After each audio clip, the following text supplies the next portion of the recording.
realm is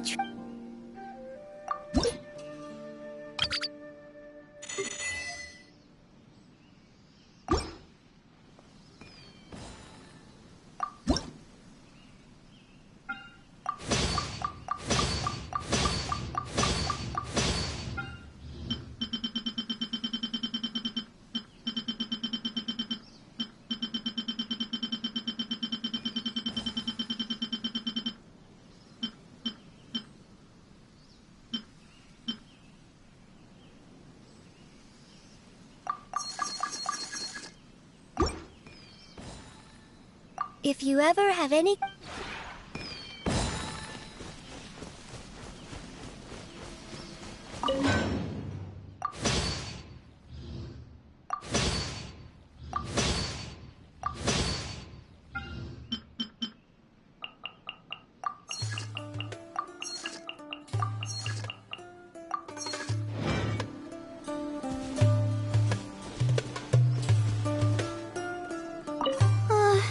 How many reports do I have left to write? 4? No, 5. No. I gotta stop worrying so much about everything. The whole point of me taking a vacation was to come here and relax. When did you get back?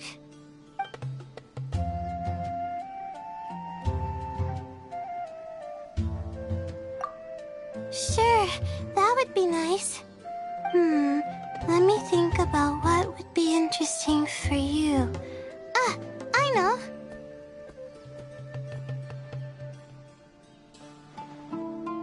The sighing spirit of the laboratory. Ever heard of it? So there's some things you don't know then. Okay, so get this. There's this creepy laboratory in our institute where strange things happen. Several people say that when they've walked by that lab at night, they heard the sound of someone sighing inside. But then, when they opened the door to check, the room was completely dark, and there was nobody inside. Weird stuff like this happens a couple times a week, and it's bad luck for the one who hears it. It means you'll flunk your next exam. Huh? You don't believe it? Just ask my classmates. Almost everyone will tell you the same. And even the ones who don't believe it still go out of their way to avoid that place. Nobody wants to risk failing their exams, you know?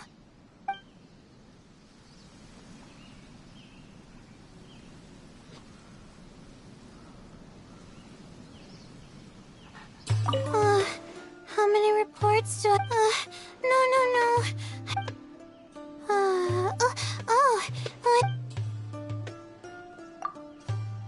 Things I want to do? Let's see. Where to start? I can think of a dozen things just off the top of my head. Take a really nice nap. Walk all around this beautiful place. But if you mean what I want to do most right here and now, then I guess it'd be to simply do nothing.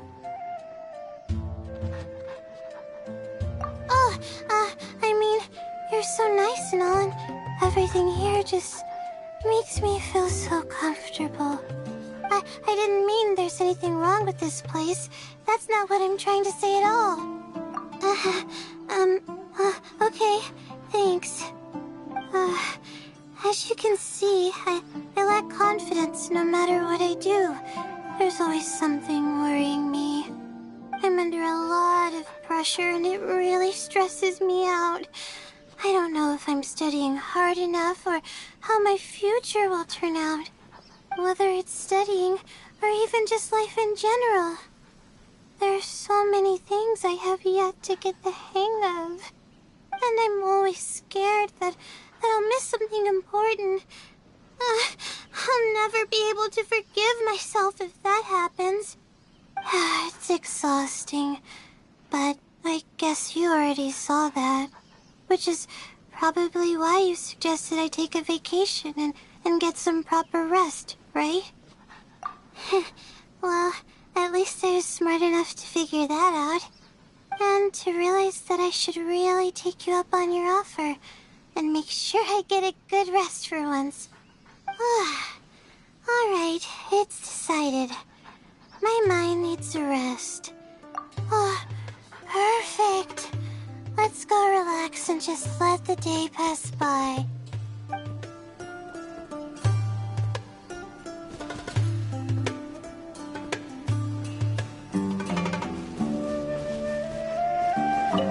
Oh, it's you. Have you encountered some troubles with your studies? Don't be afraid to tell Madame Farzan. I'll give you all the help you need. Of course, if you are in need of some life advice, feel free to consult with me as well. I'm quite comfortable. Don't worry, I'm not one of those crabby old geezers who love to find fault with everything. I'm usually quite easy to please. Don't you believe me? Maybe I do nitpick every once in a while, but only with disrespectful students. Or those nonsensical rules at the academia. You're very agreeable, and the scenery here is quite lovely, so why wouldn't I like it here? One does not run into youngsters as kind and considerate as yourself nowadays. Let's say, hypothetically, I were to discover some design flaws after staying here for some time. You wouldn't mind if I shared them with you, would you? Good, good. It seems like I'll be able to research my interests here to my heart's content after all. Even if it ends up taking me another 100 years. I will be quite content here.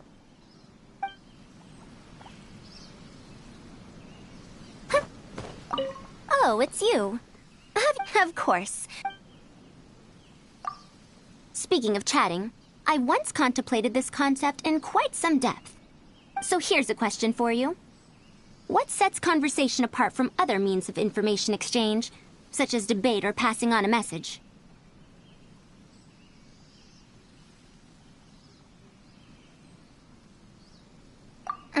That's exactly right. We want to learn more about the other person's feelings, opinions, and preferences. Plus, conversing also allows us to share interesting experiences, as well as ease each other's burdens. The exact topic of the conversation doesn't matter, as long as you're learning about the other person. Or, to put it another way, every topic matters. For those who care about you, even the most trivial things about your life will be worth their full attention. Alas, I regret to say in the past, I have never had the time to consider the value of conversation. Day after day, I shut myself in and toiled away at my research. Even when I was out traveling in foreign lands, I made sure to keep my letters to friends and family short and to the point. I never shared any bad news, only the good. I dare say that I earned the title of a scholar, yet I cannot call myself a good daughter, student, or friend.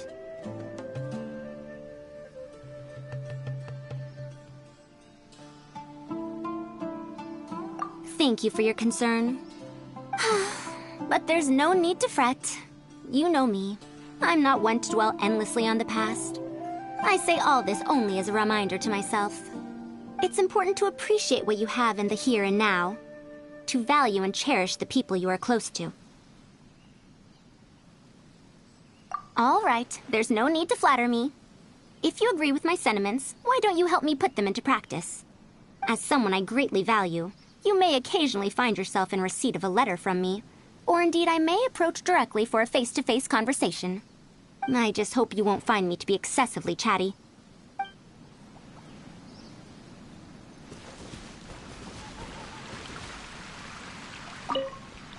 Hello.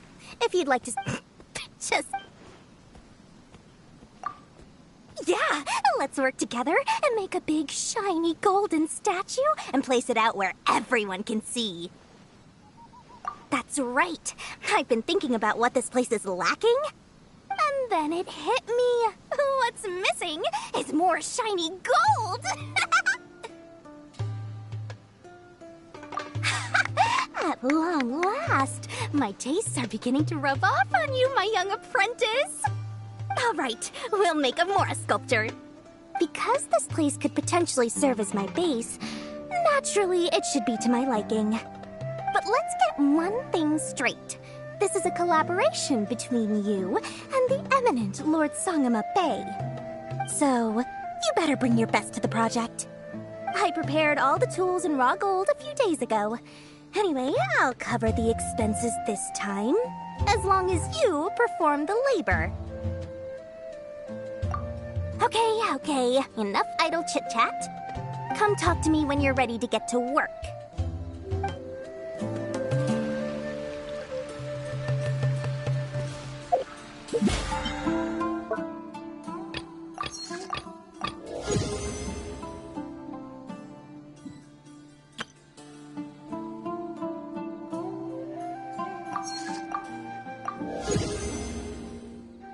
100 years have passed, yet there hasn't been any change to those dumb rules at the academia.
Traveler, Paimon, please let me be your partner for the final round of the test of courage. I'd like your assistance with this investigation, since you two are the only ones who have seen the alleged ghost. That's fine with Paimon. What do you think, Traveler? I have a few theories, but we don't have enough leads yet. There are some places I'd like to investigate first, so you two can accompany me. Sure. Where would you like to start? I want to go back to where we first met up. According to your accounts, you encountered the ghost there and passed out. I believe there may still be some clues there. Do we really have to go there? What if we're walking into a trap? Are you worried that she'll be waiting for us? If anything, that would make things easier. My worry is that we won't be able to find her. Honestly, it'd save me a lot of trouble if she were to show up on her own. Wow, Hazel, you're fearless. The more cases you see, the less afraid you become. Let's go.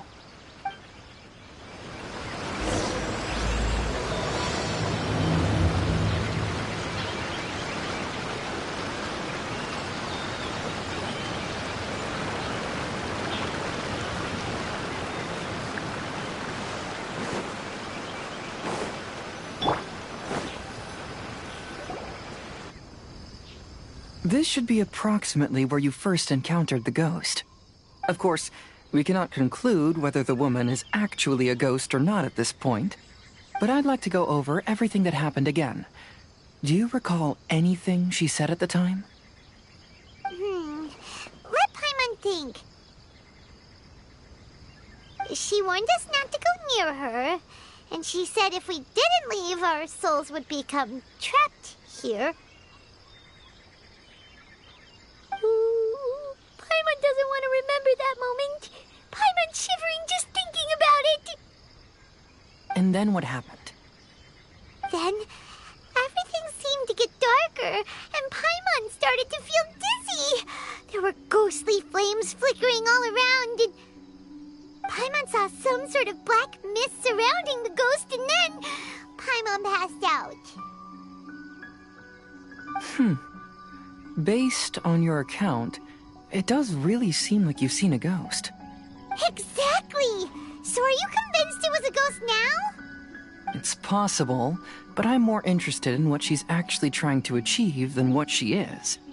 Even if she is a ghost, as long as she possesses some sense of reason, then there must be some purpose behind her actions. Wasn't she after our souls? She said that herself. I think she was just trying to scare you. Oh, you think so?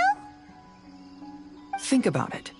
If I had the ability to take your souls, then why go to the trouble of warning you over and over again? Besides, a ghost wouldn't have allowed you to walk away knowing about the secret of its powers. That does make sense. Huh. Why didn't Paimon think of that? I believe there are only two possibilities. The first is that she wanted to reap your souls, but there was some condition that had to be met. You know, like what we usually call a curse. But if you had really been cursed, then you would probably have noticed it by now. So, this is the less likely scenario. I believe she was just trying to scare you away. But why would she want to scare us away? Oh, Paimon knows! Maybe she was trying to get us to quit so she could claim the Test of Courage prizes! Oh! Probably not. So why does she want to scare us? Do you have any ideas, Hazel? Based solely on your account, I don't believe she actually meant any harm. She just didn't want you to stay here. But this evidence alone is insufficient to make any valid assumptions. She could very well be guarding some treasure or covering up a crime. Though, my intuition is telling me that neither of these hypotheses are correct. Let's continue investigating the surrounding area.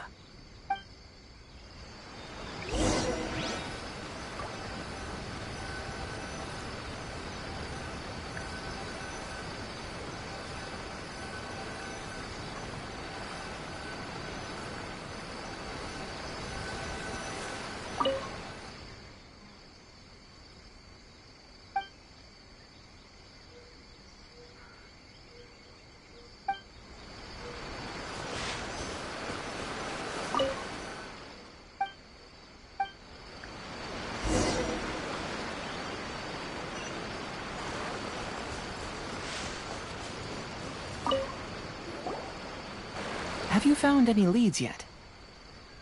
Yeah, some tree branches seem like they were bent by something, but that's about it. I see. After you left, I took a good look around the area.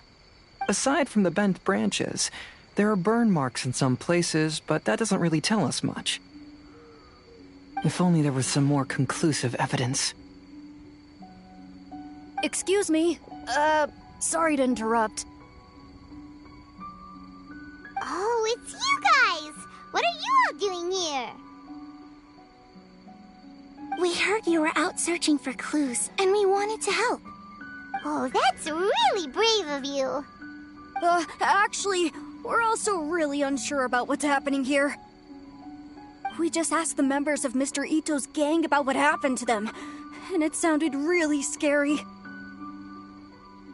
That lady is either a nasty evil spirit or a formidable yokai. Either way, it's not good. But we still want to hold the Mikawa Flower Festival. Uh-huh. We long admired the friendship between Lord Kamai and the samurai, which is why we want to hold the Mikawa Flower Festival, to return the favor we once received from the humans. Even though our powers are limited, we don't want this bond of friendship to vanish.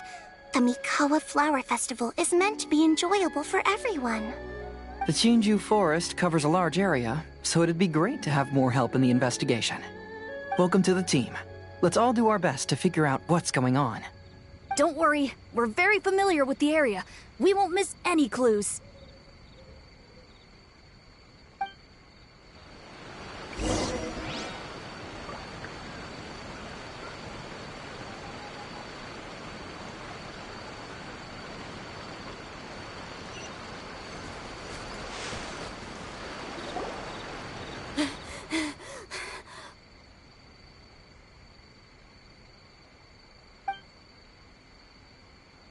Look what I found down by the river!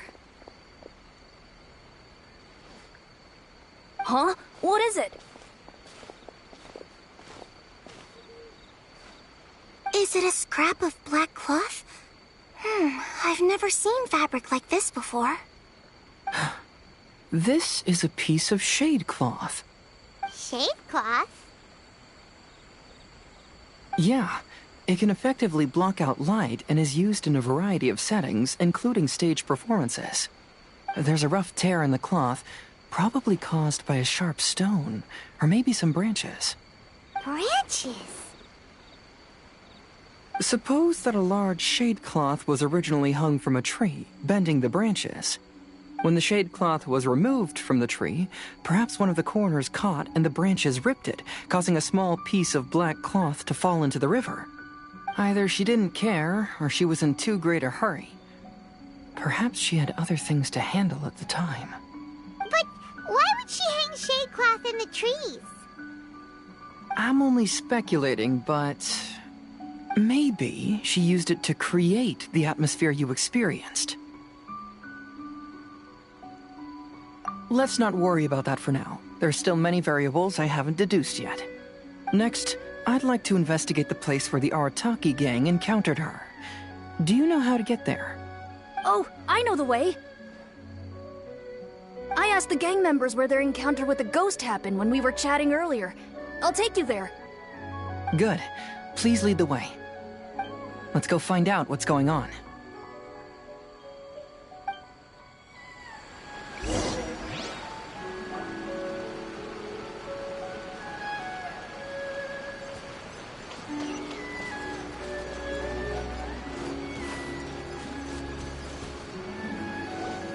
This is the place. They claimed that as they passed through here, the area suddenly grew dark, and some ghostly flames appeared out of nowhere.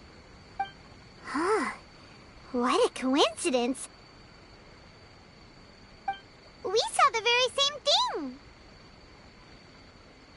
Let's start by taking a look around the area, just as we did before.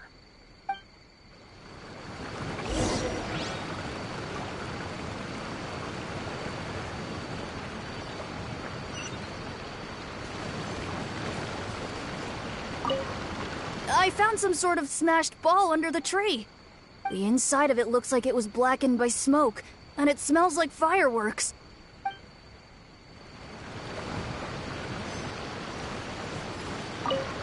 Judging from the burn marks left on the scene, the ghostly flames you saw were not created by yokai power. Rather, they appear to have been caused by something flammable. I'm not sure what, though.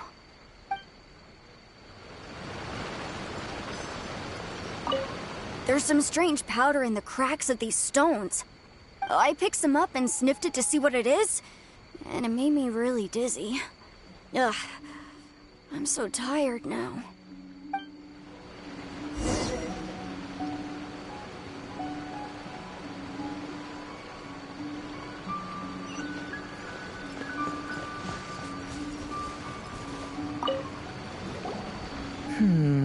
Similar scare tactics.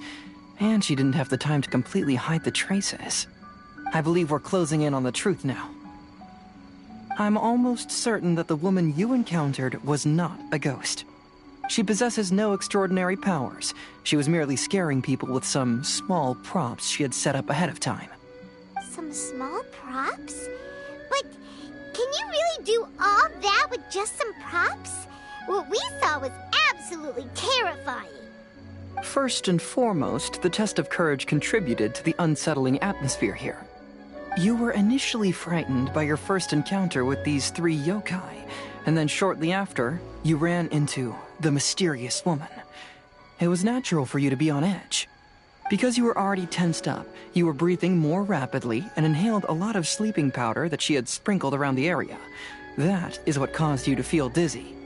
That's when she pulled down the shade cloth and lit those so-called ghostly flames, creating a terrifying scene. That's the most likely explanation anyway. So, it was all just a show? She tricked us. There is, however, still one loose end. The person who commissioned my investigation did become stranded on the beach as a result of some unusual power. That couldn't have been accomplished by just a few small props. But if she possesses such powers, why bother with the theatrics? Oh, Paimon can't wrap her head around all this. She can only use props to scare people in the forest, but she can use strange powers on the beach. Huh, I see. I think I've figured it out. Whoa, that was fast. If we rule out the potential of organized crime, then only one possibility remains. I know who the woman is. Let's go to the beach. We'll come along too. No. You should go back and tell the others not to be afraid and not waste their time searching the forest. The truth has surfaced. It's time to put an end to all the unnecessary panic and await the outcome of the test of courage. Okay, but please be careful. If you run into any danger, simply call out our names. We'll be able to hear you. There shouldn't be any danger now, but thank you anyway. Let's go. Let's search along the cliffside. If I'm not mistaken, there should be a chunk of earth that's unlike the others.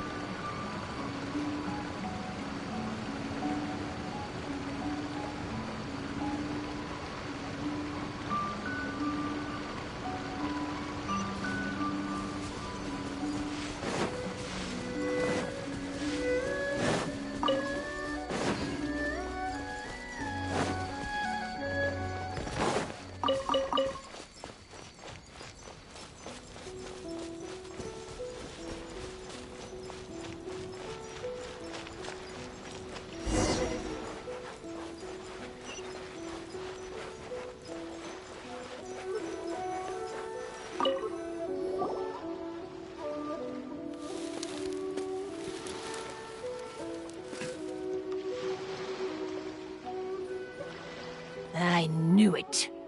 I knew that you would come find me here. There she is. Paimon thought you were a yokai like the others, but they said they never seen you before. So, who are you? And why did you try to scare us? I have already warned you never to speak to me. If you don't leave now, then... She's terrifying! Hazel, it sure doesn't seem like she's using any props this time! Don't move. Just trust me. Your yokai power won't scare us. It will only hasten your demise. Yokai power? Huh? How did you know? You're a yokai that emerged from an object and assumed a human form outside of your own body. When this type of yokai is close to its own body, it can use some yokai power, but that ability weakens as it moves further away. And if the original body is destroyed, then the yokai that originated from it will likewise perish. Should I refer to you as a Hagoita spirit or Tsukumogami? Don't bother. You may call me Hanyuda Chizuru. That is the name I go by now. Chizuru, why do you want us to leave? If you're a yokai, you should understand why the other yokai want to interact with humans. Besides, we had a great time playing a Kitsuyugen together, didn't we? Just like the story of Kamai and the samurai. Yes, that's why. That's why I don't want you to be sad too. Sad? What do you mean? I'm sure the yokai have already told you of the story about Kamai befriending the samurai. But they don't actually know the entire story.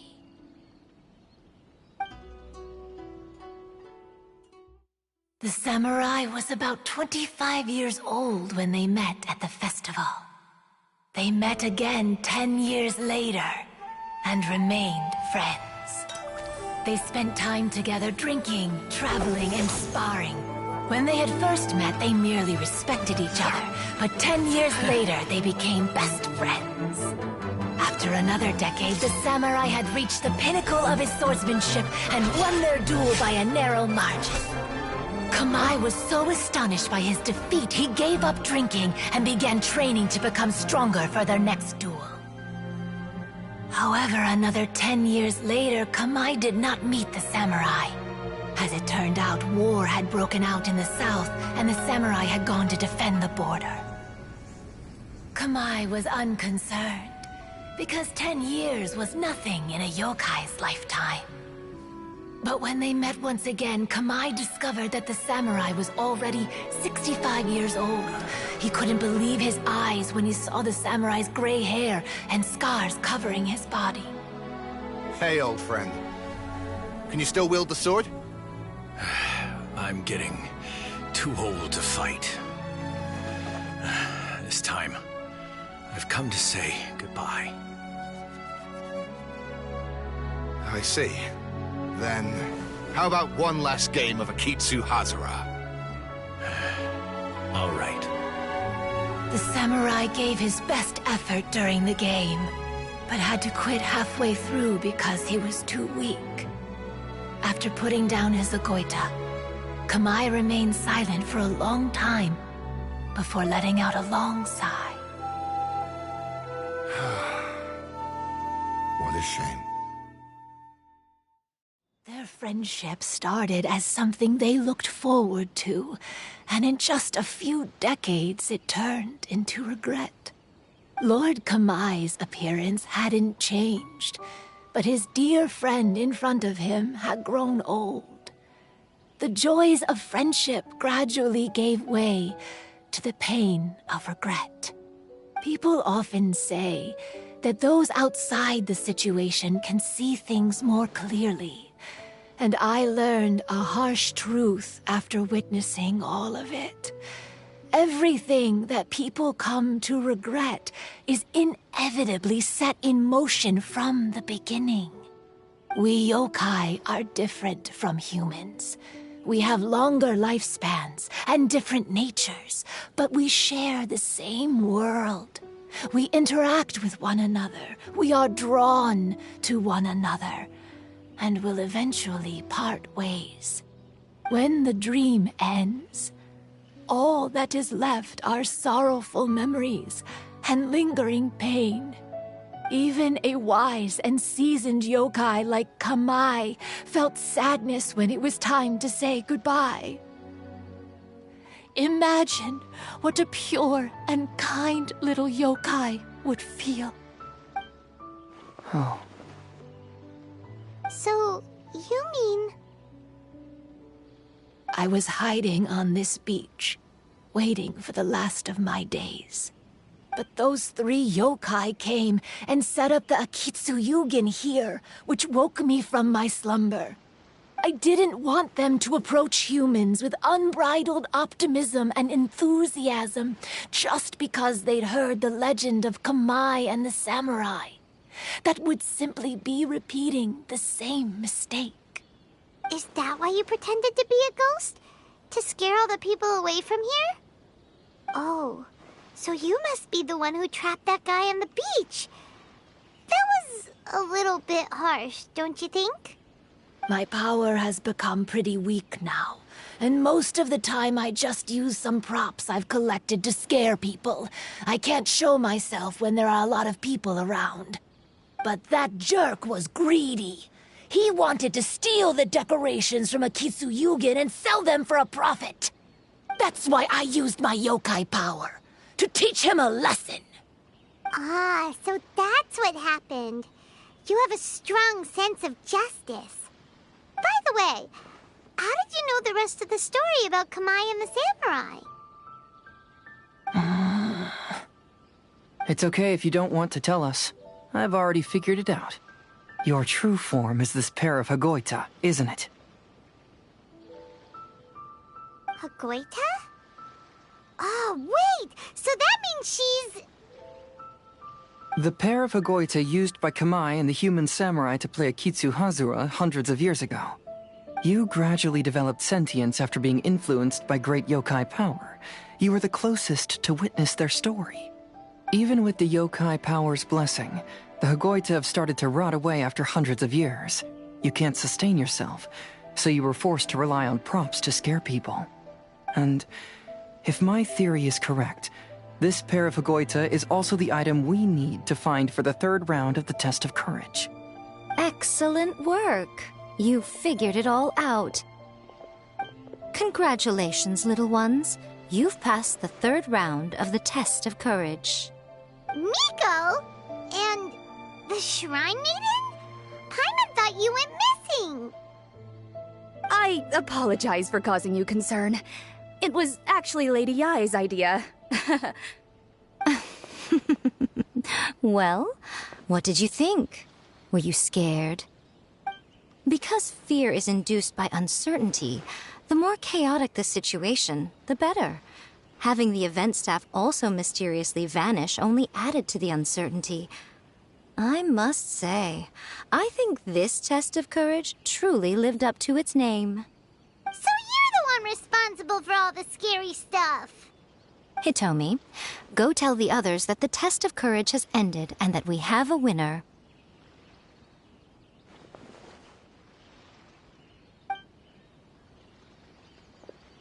Now that I've solved the mystery, I'm going back to meet with my client.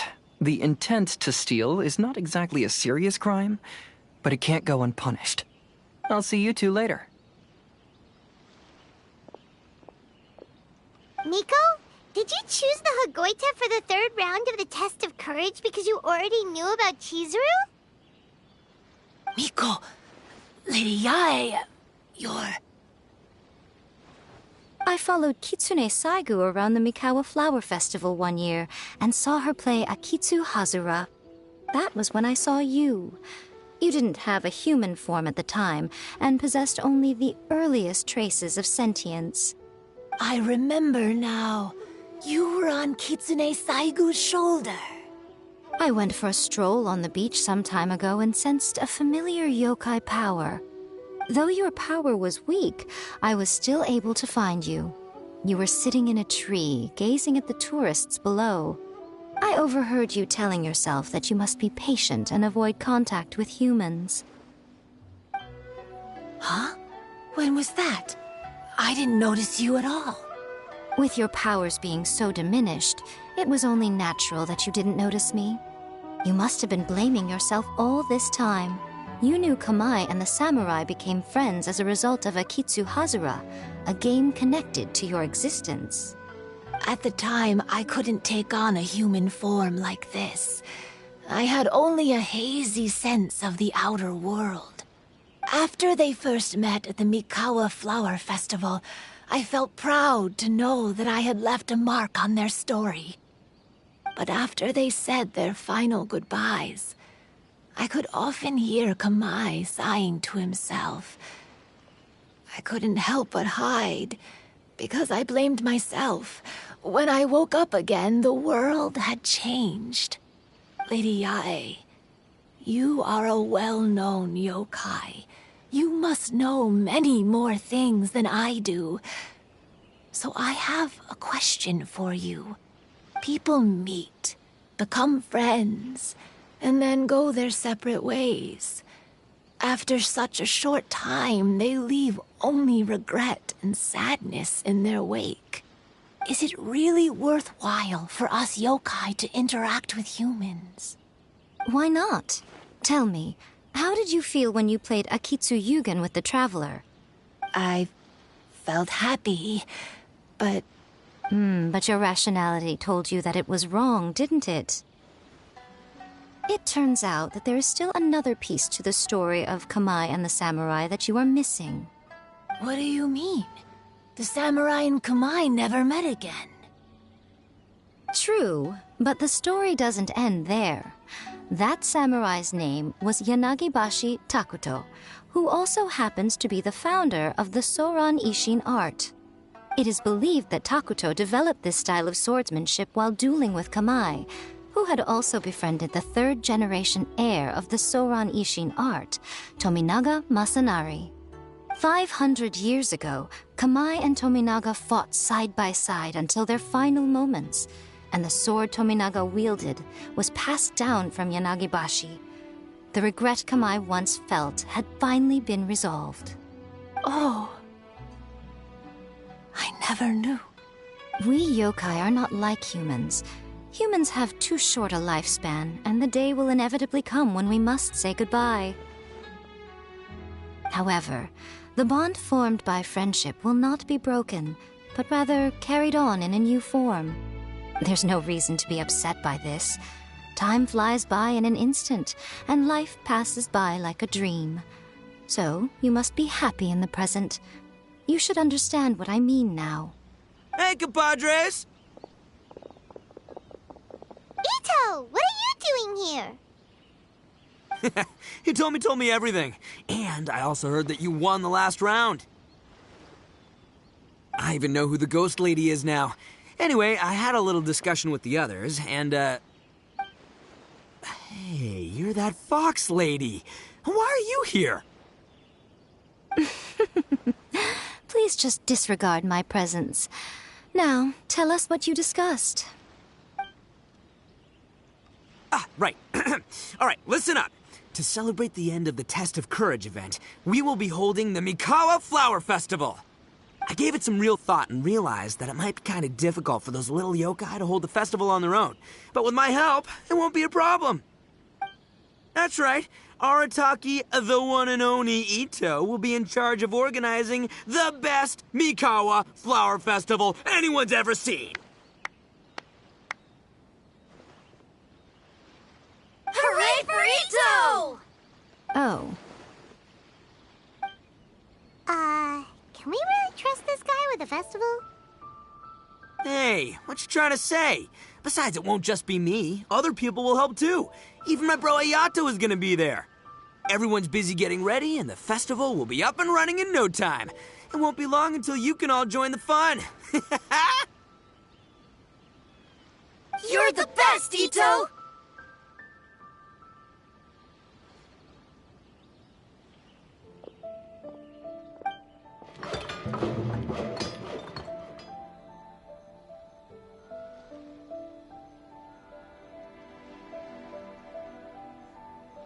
And what would a festival be without me? I'll be sure to go have a look, too. It has been some time since I've attended a festival. Fortunately, I brought sake with me. Paimon's gotta admit, Ito does have his moments. A festival, delicious food, count Paimon in!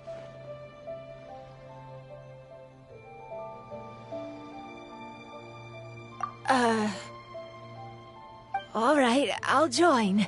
If you don't mind, that is. Looks like the festival has started! Let's go check it out!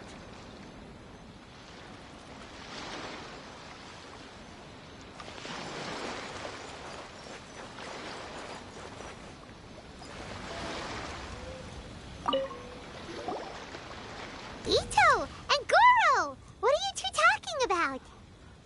Oh, I was just saying that if I had more time, I'd have built a massive fishing pond here. Fishing? You know, when I lived on Watatsumi Island, I used to just dive into the sea and catch fish with my bare hands. Take it from an expert, using your hands to catch fish is nowhere near as fun as using a fishing rod.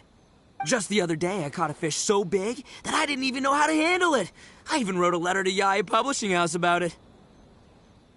That's an unusual problem to have. Huh? A big fish? How come you didn't tell us? Paimon could have helped you eat it! Huh? You wrote a letter to Yae Publishing House? Oh, you bet I did. I wrote to the That's Life column and asked Miss Hina for advice. She's so amazing. She got back to me really quickly, too. Huh. What a coincidence. I do some part-time work there, and I recently received a similar letter. You mean the letter was about dealing with a giant fish they caught? No. Could it be? Could it be that there's someone as good at fishing as I am? Oh, not on my watch. Hey, you all go enjoy the festival. I'm gonna get out there and catch an even bigger fish. Just you wait. I'll be inviting you all to my fish feast.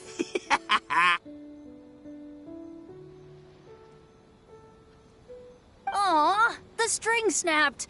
I was so close. Yoimiya, this is more difficult than it looks. Can you really fish out these water balloons with a string? Don't worry. Let me show you a little trick. Just remember that your hand has to be quick.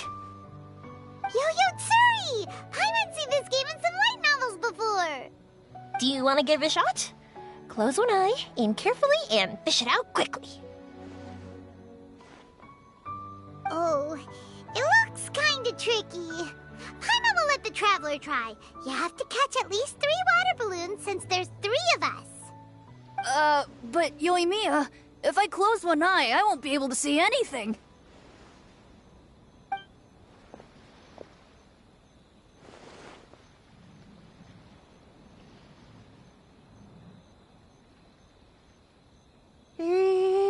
This ramen is so good. Yes, it feels like it's been ages since the last time I had some.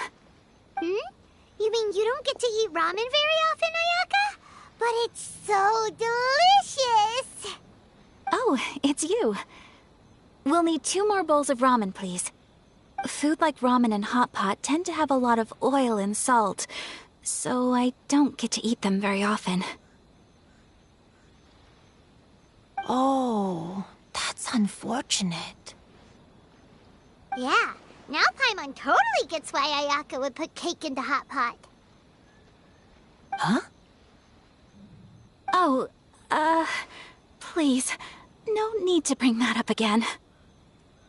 Phew, I'm stuffed and feeling a little sleepy. I'm just gonna take a nap. By the way, were there any special stalls at yokai festivals in the past? Yes, but... well, it's a long story.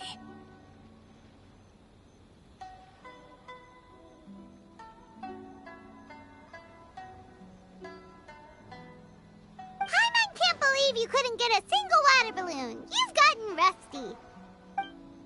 Chizuru managed to finally get one and gave it to Hitotsume Kozo. He looked like he really wanted it. But Paimon wanted one too. All right, then I'll catch one for you next time. Yay!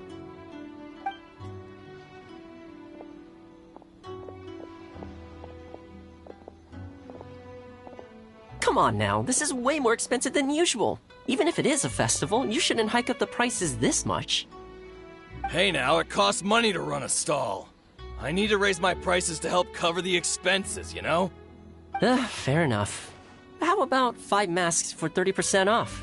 Final offer. All right, all right.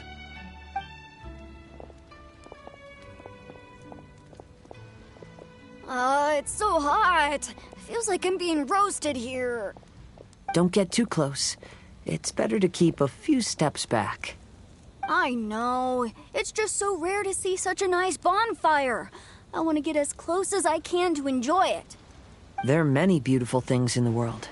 There's no need to be anxious. The festival has only just begun. I was surprised that you didn't even tell your sister. It seems she was quite frightened, too.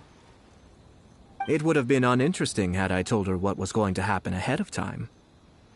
Besides, with her friends by her side, she wouldn't ever be too scared. Having a little fright is good to release any tension she might have accumulated lately. Everything went according to plan. People started to panic as soon as they sensed that they had no idea what was happening. How amusing. Yes, well done. Hey, you two, stop laughing! It was scary! Have you finished exploring the festival? Well then, are you having a good time? Yeah, it's great! The original Mikawa Flower Festival was much more lively. But even if you could attend the original, you probably wouldn't be as happy as you are now. Because it's always more fun to enjoy a festival with friends, isn't it? Yes. Thank you. Well then, I'm guessing you have something you want to say to her alone. We'll leave you in peace. What did you want to say to us? Ah, you saw through me again. I can't help but feel you somehow know everything. It's not that I know everything. It's just that I've been in your position before. Traveler, do you have a moment? I'd like to talk to you. Alone on the beach.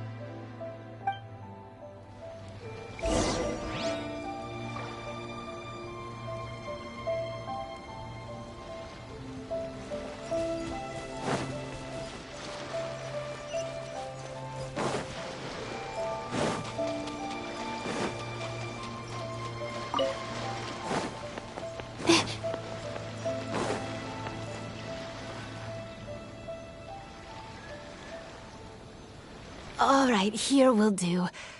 Thank you for agreeing to come with me. Actually, I was delighted when I first discovered that I could take on a human form. I was a yokai derived from a pair of Hagoita who came into being in the middle of a festival, so naturally I enjoyed the lively festival atmosphere.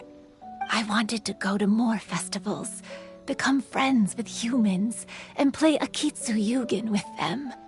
But every evening, as night began to set in, I'd recall the bitter smile of the old samurai as he set down the Hagoita, and the lonely Kamai sighing as he drank his sake. Then I would wonder, if I became friends with a human, would that person experience the same melancholy in the future? As a result, I was convinced that I couldn't do it. I told myself I would not repeat that same mistake.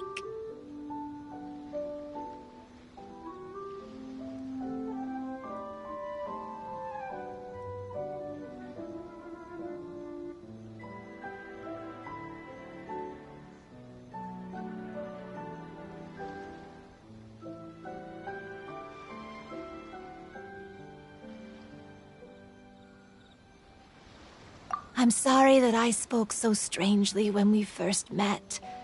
I'm sure it must have scared you. I expected you to flee in terror. But when we met again, you acted like you had no trouble being around me.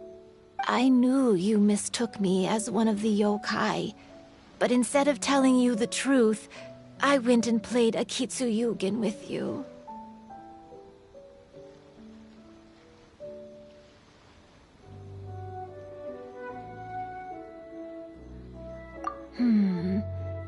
I'm not completely sure myself. Perhaps it's because I've always wanted to be like Kamai and play Akitsu Yugen with humans. Or perhaps it was because I knew I didn't have much time left, and I didn't want to be alone. Anyway, thank you for taking the time to play with me.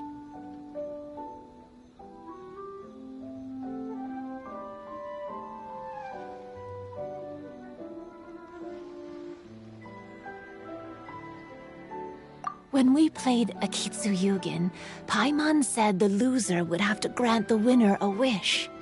At the time, I wished for us to never cross paths again. However, you still came and found me. Meaning, you never granted my wish. So, can I make another wish? Let me think. I wish for you to remember me. No. I only have one wish, so I better make it count. Okay. Listen carefully. My wish is, I wish that every day of your journey ahead will be filled with joy, like a festival.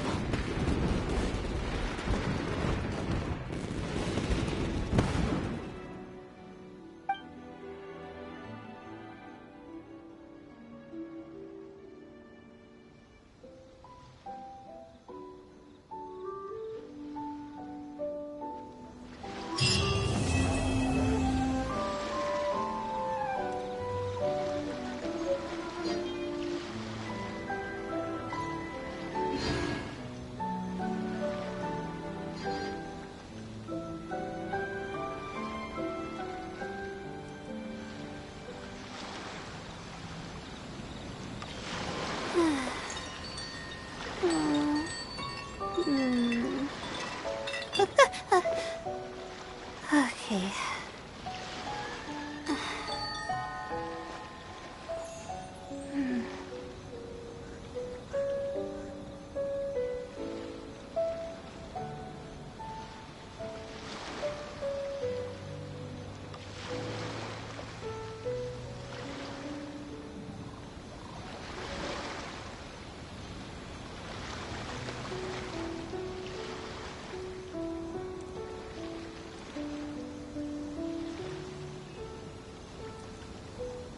Even when we're not looking up at the stars, they're always there, watching over us.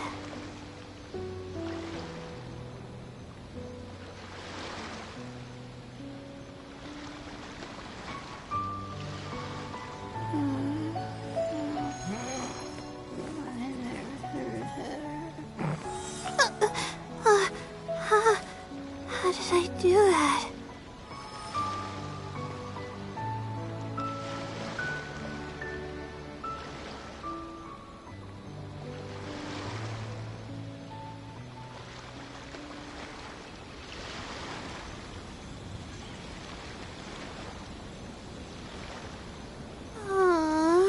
Why do I have to write so many papers? Why?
looking up at the stars? They're always there, watching over us.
Okay.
I applied for vacation.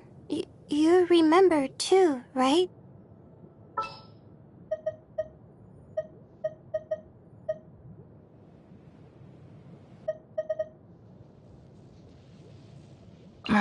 Don't tell me they did it again. This had better be important.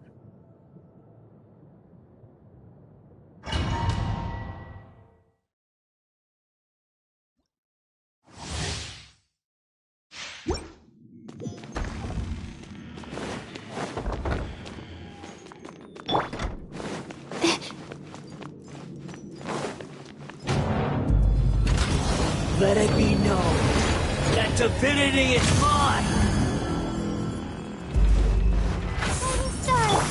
The bond is strong! Emerge, right now. A sight to behold. Right here, right now, right here. Squall and Fury, know your place! Insignificant pest!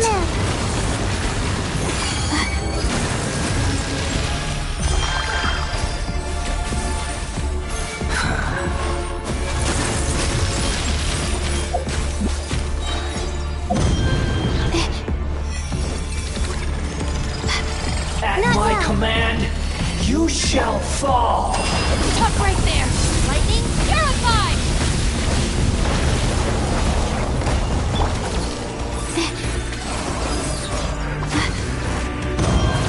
Feeble human! Behold!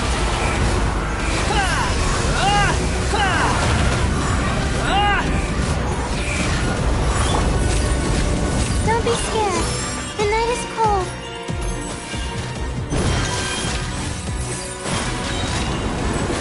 Emerge, right here. Emerge. Stars, you shine for me. Not now.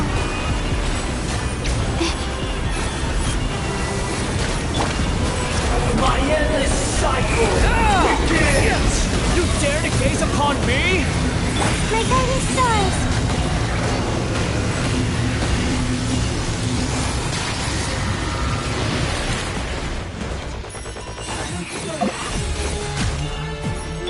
Get with me! Insignificant Out of my pest!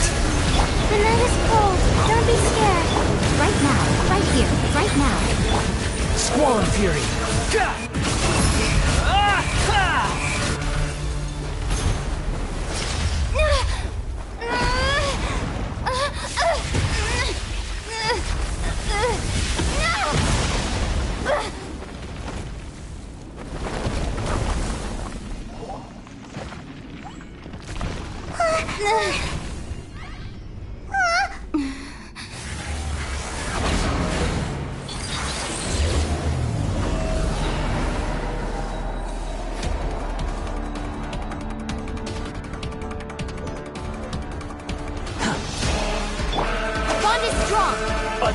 7 eons, mine to dominate!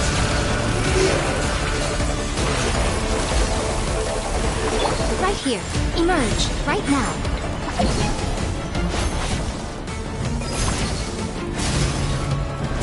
My guiding stars! Burn to oblivion! Dissipate! The wind rises. Filth!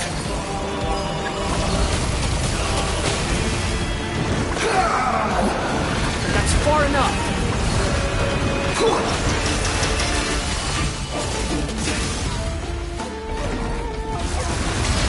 Kneel! That's against the rules! Not now! Stand with me!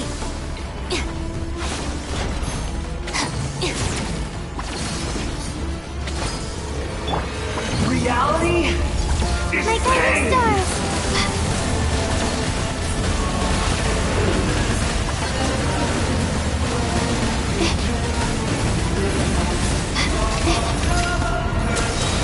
Not now!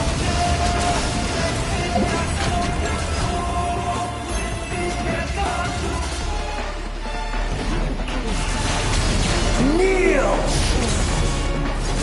Emerge. Right here. Emerge. Good riddance, cruel world. Our bond is strong! The night is cold!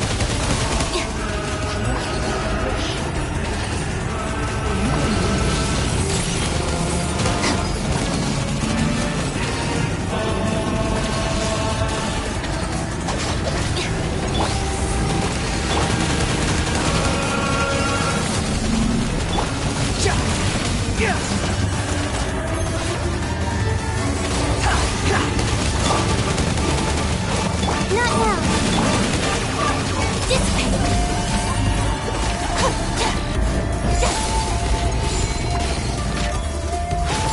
Your new god awakens!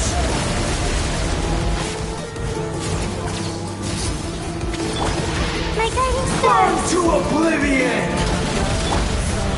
Right now. Right here. Kneel!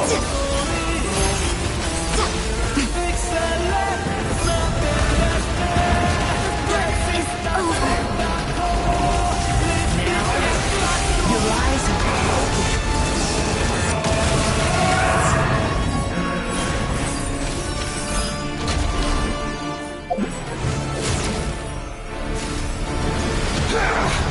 Come on! That's not fair!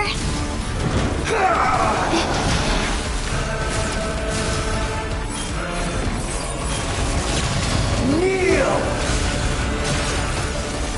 My guiding stars!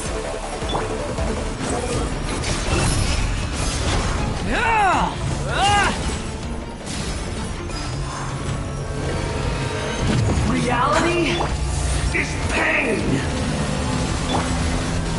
Behold!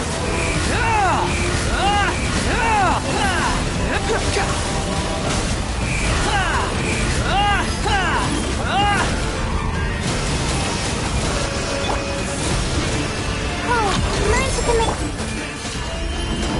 The wind rises. I was destined for more.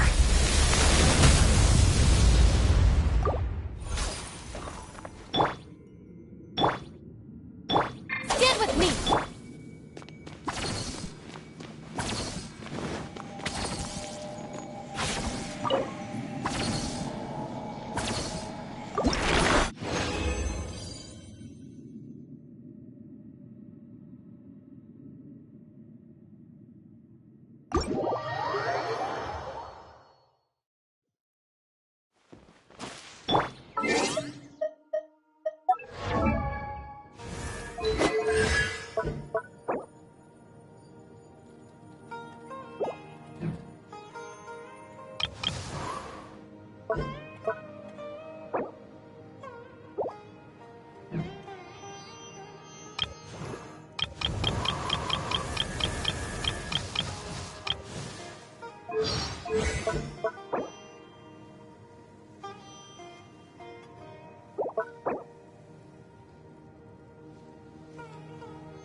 right now, right here.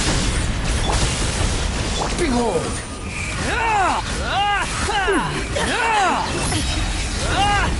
Bow your head! My guiding stars! Stars, shine for me! I'll settle this. Our bond is strong.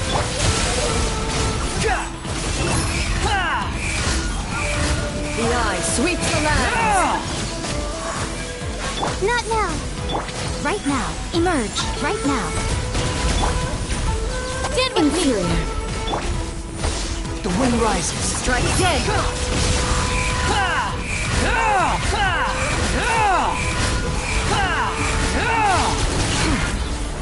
My guiding stars!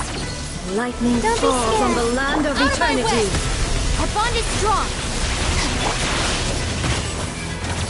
Behold! This body is eternal! Dare to gaze upon me? Purge all obstacles!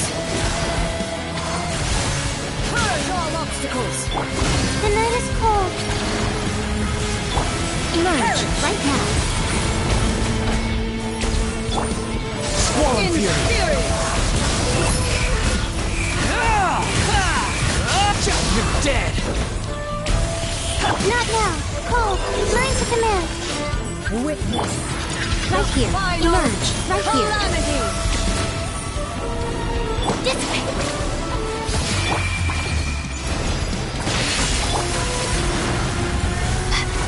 Perish! Right now.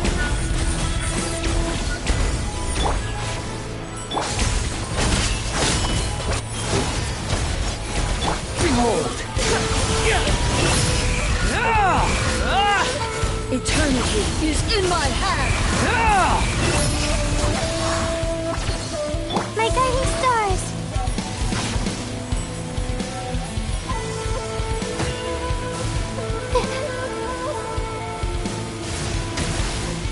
The night is cold. There is no Right escape! here. Emerge, right here. Squall Fury! That's far enough!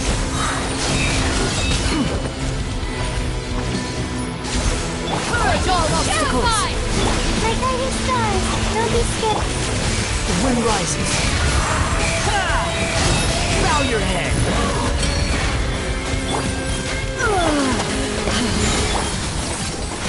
I'm always watching. Right now. Right here. Cold! Mine to command! I'll settle this. Cry loud! Squall Fury!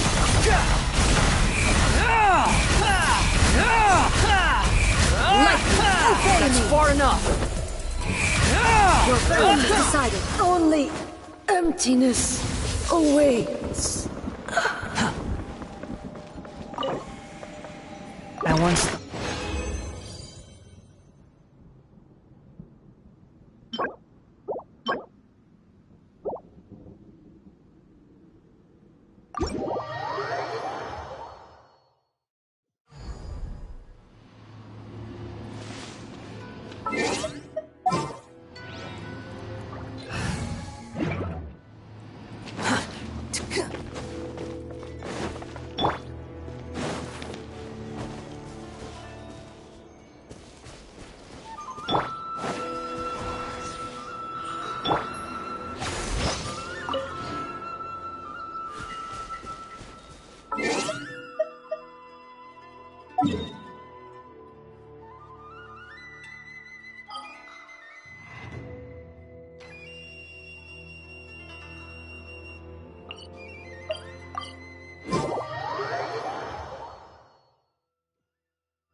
Ears of the storm!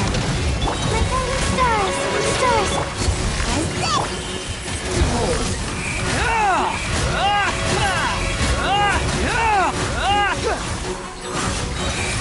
Bow your head! Not now! Cold! Mine's... Here's the good! Here to mess with me? Moon rises.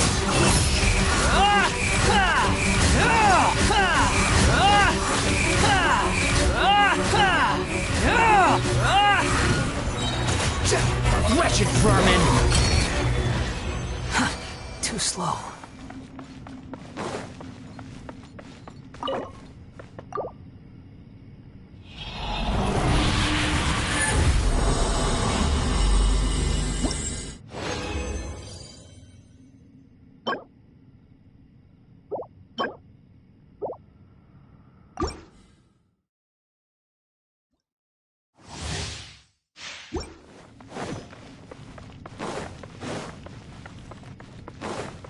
Quit following me. Cold!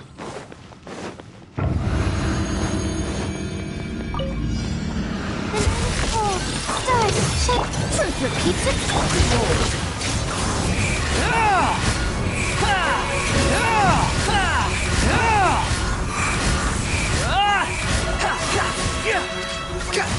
Magic lamp! Not now! Wait for regrets! Know your place! Cold! Mine's a command! My guiding stars! There! We'll see about that! Moon rises.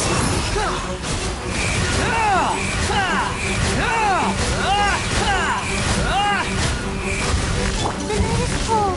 Stars! Have fun with this gift! You dare to gaze upon me?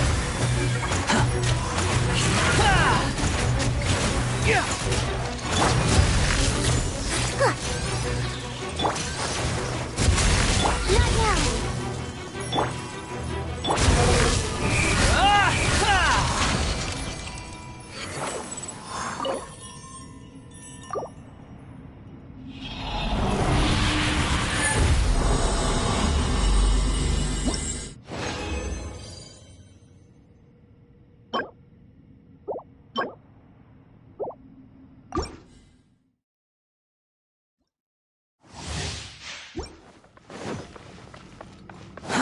Too slow. Quit following me.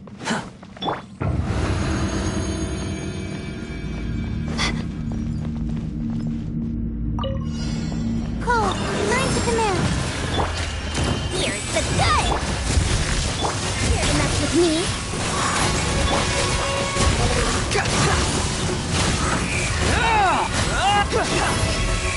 Know your place! Truth repeats itself! Don't be scared! My guiding star!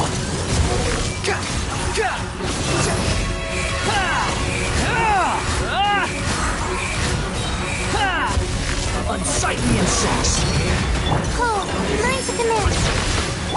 Wait for regrets! War and fury!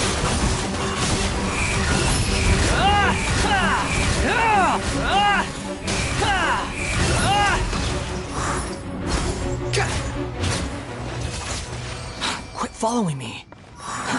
Too slow.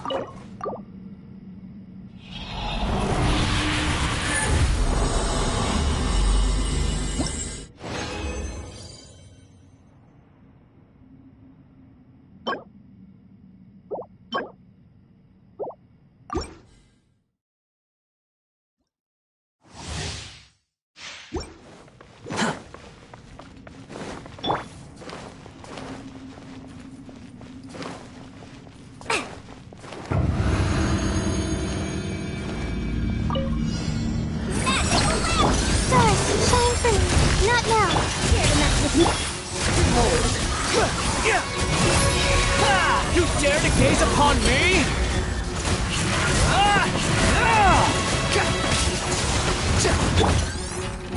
My guiding star! Ears of the storm! Moon rises.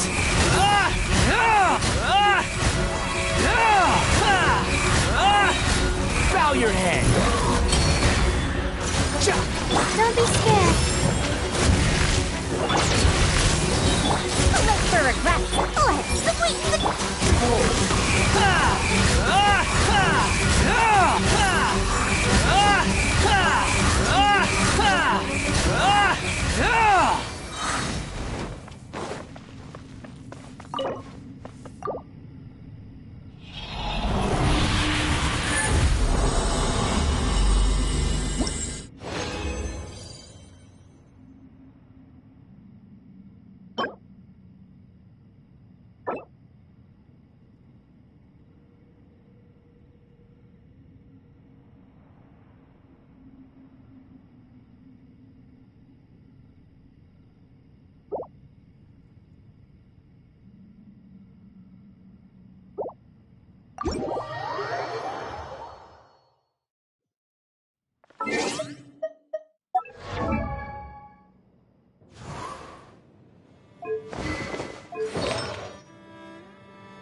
There's no such thing as pure freedom in this world.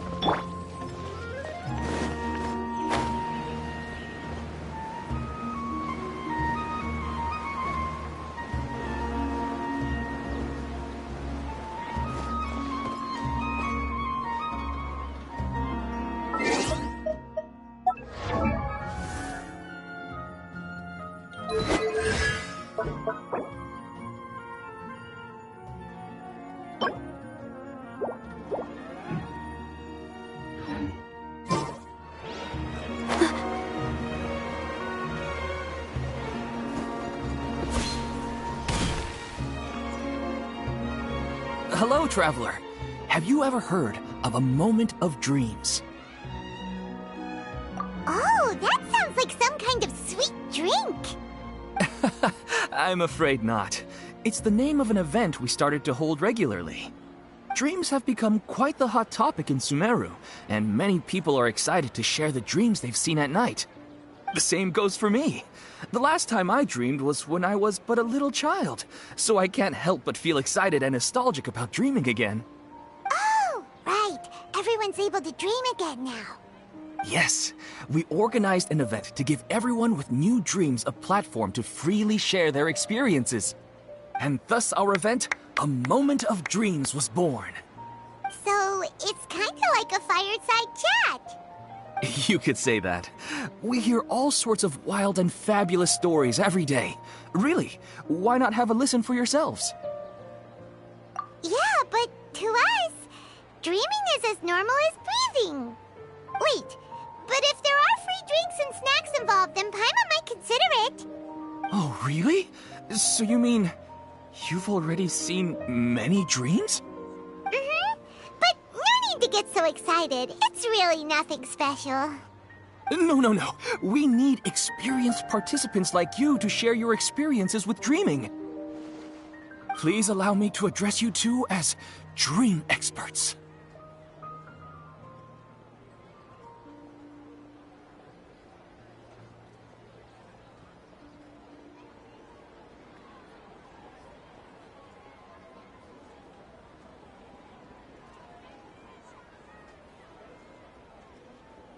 Oh, expert? Paimon kinda likes it. Now you seem interested. Please, follow me to the meeting place. It won't take much of your time. Rest assured, you'll find all the drinks and snacks you'd like there. Wow, how accommodating. Sign us up. But wait, Paimon's getting ahead of herself again. We should see what the traveler thinks first. Why aren't you saying anything?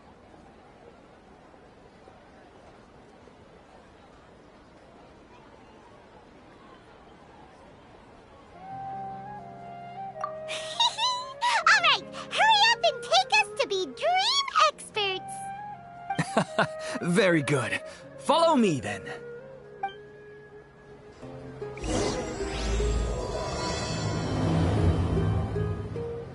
Do you know what's the most important part of being an expert? Well, I suppose it must be accumulating knowledge and sharing your experiences? Nope! It's all about the title! From now on, Paimon will be known as Paimon, the Dream Expert! Oh, okay.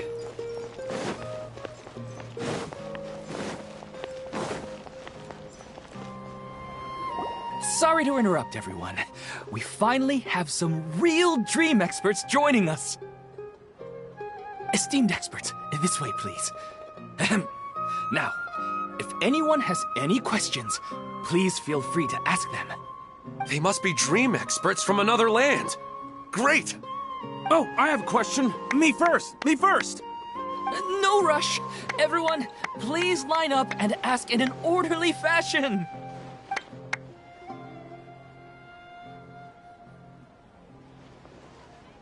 Whoa, Paimon did... My question is simple.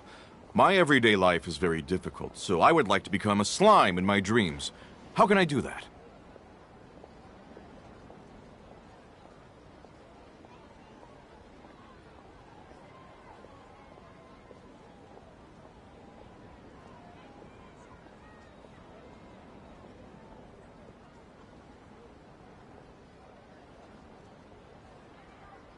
Oh, Paimon knows!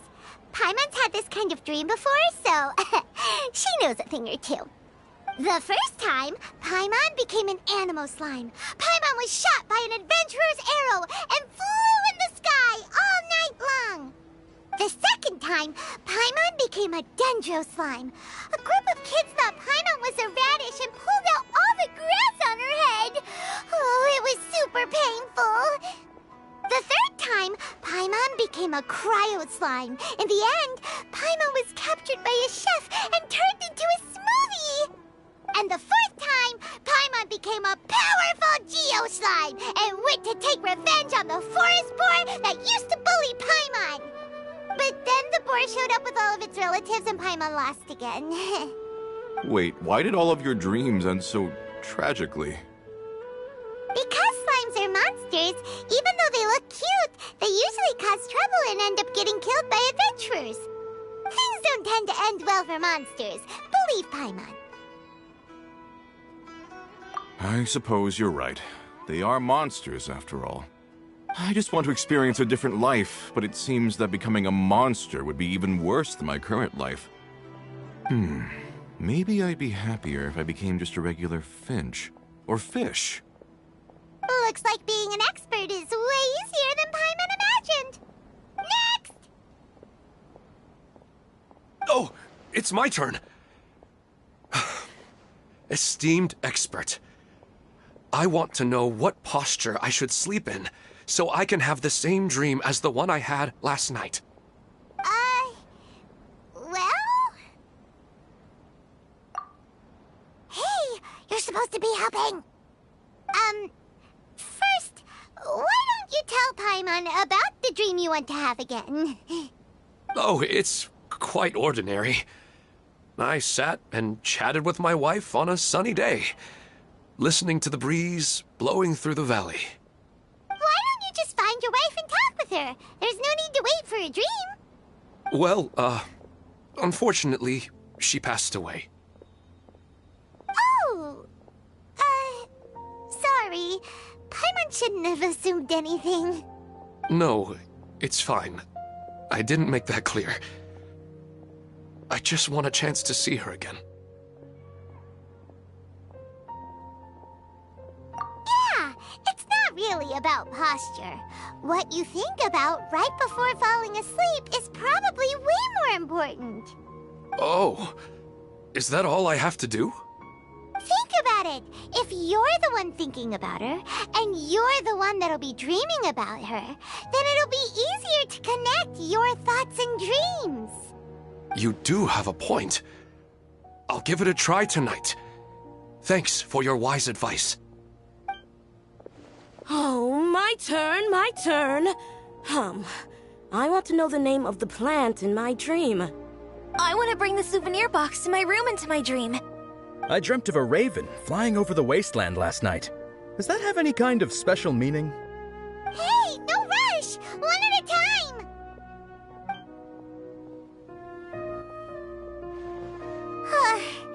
Their questions were way too difficult. We don't actually know anything more than they do. We're just more experienced dreamers, that's all.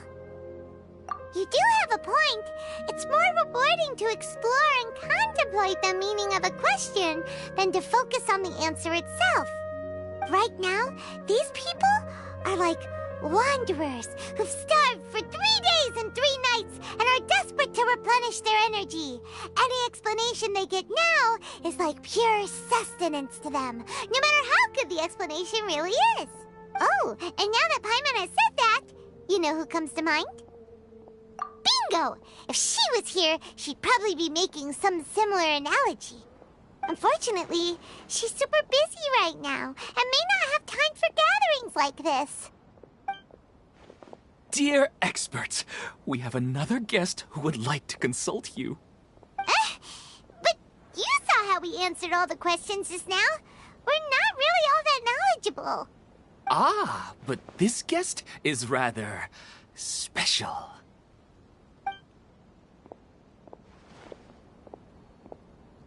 My question is, why didn't you immediately tell me about such an interesting place? Huh? Nahida, how did you get here?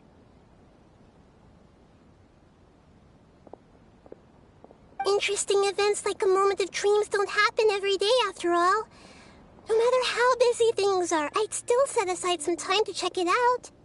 Anyway, I really didn't expect to meet you here. Oh, right! If there's anyone that understands dreams, it's you! You should be able to help us answer all these questions. You're not wrong. All right, they can ask me anything. The more interesting, the better.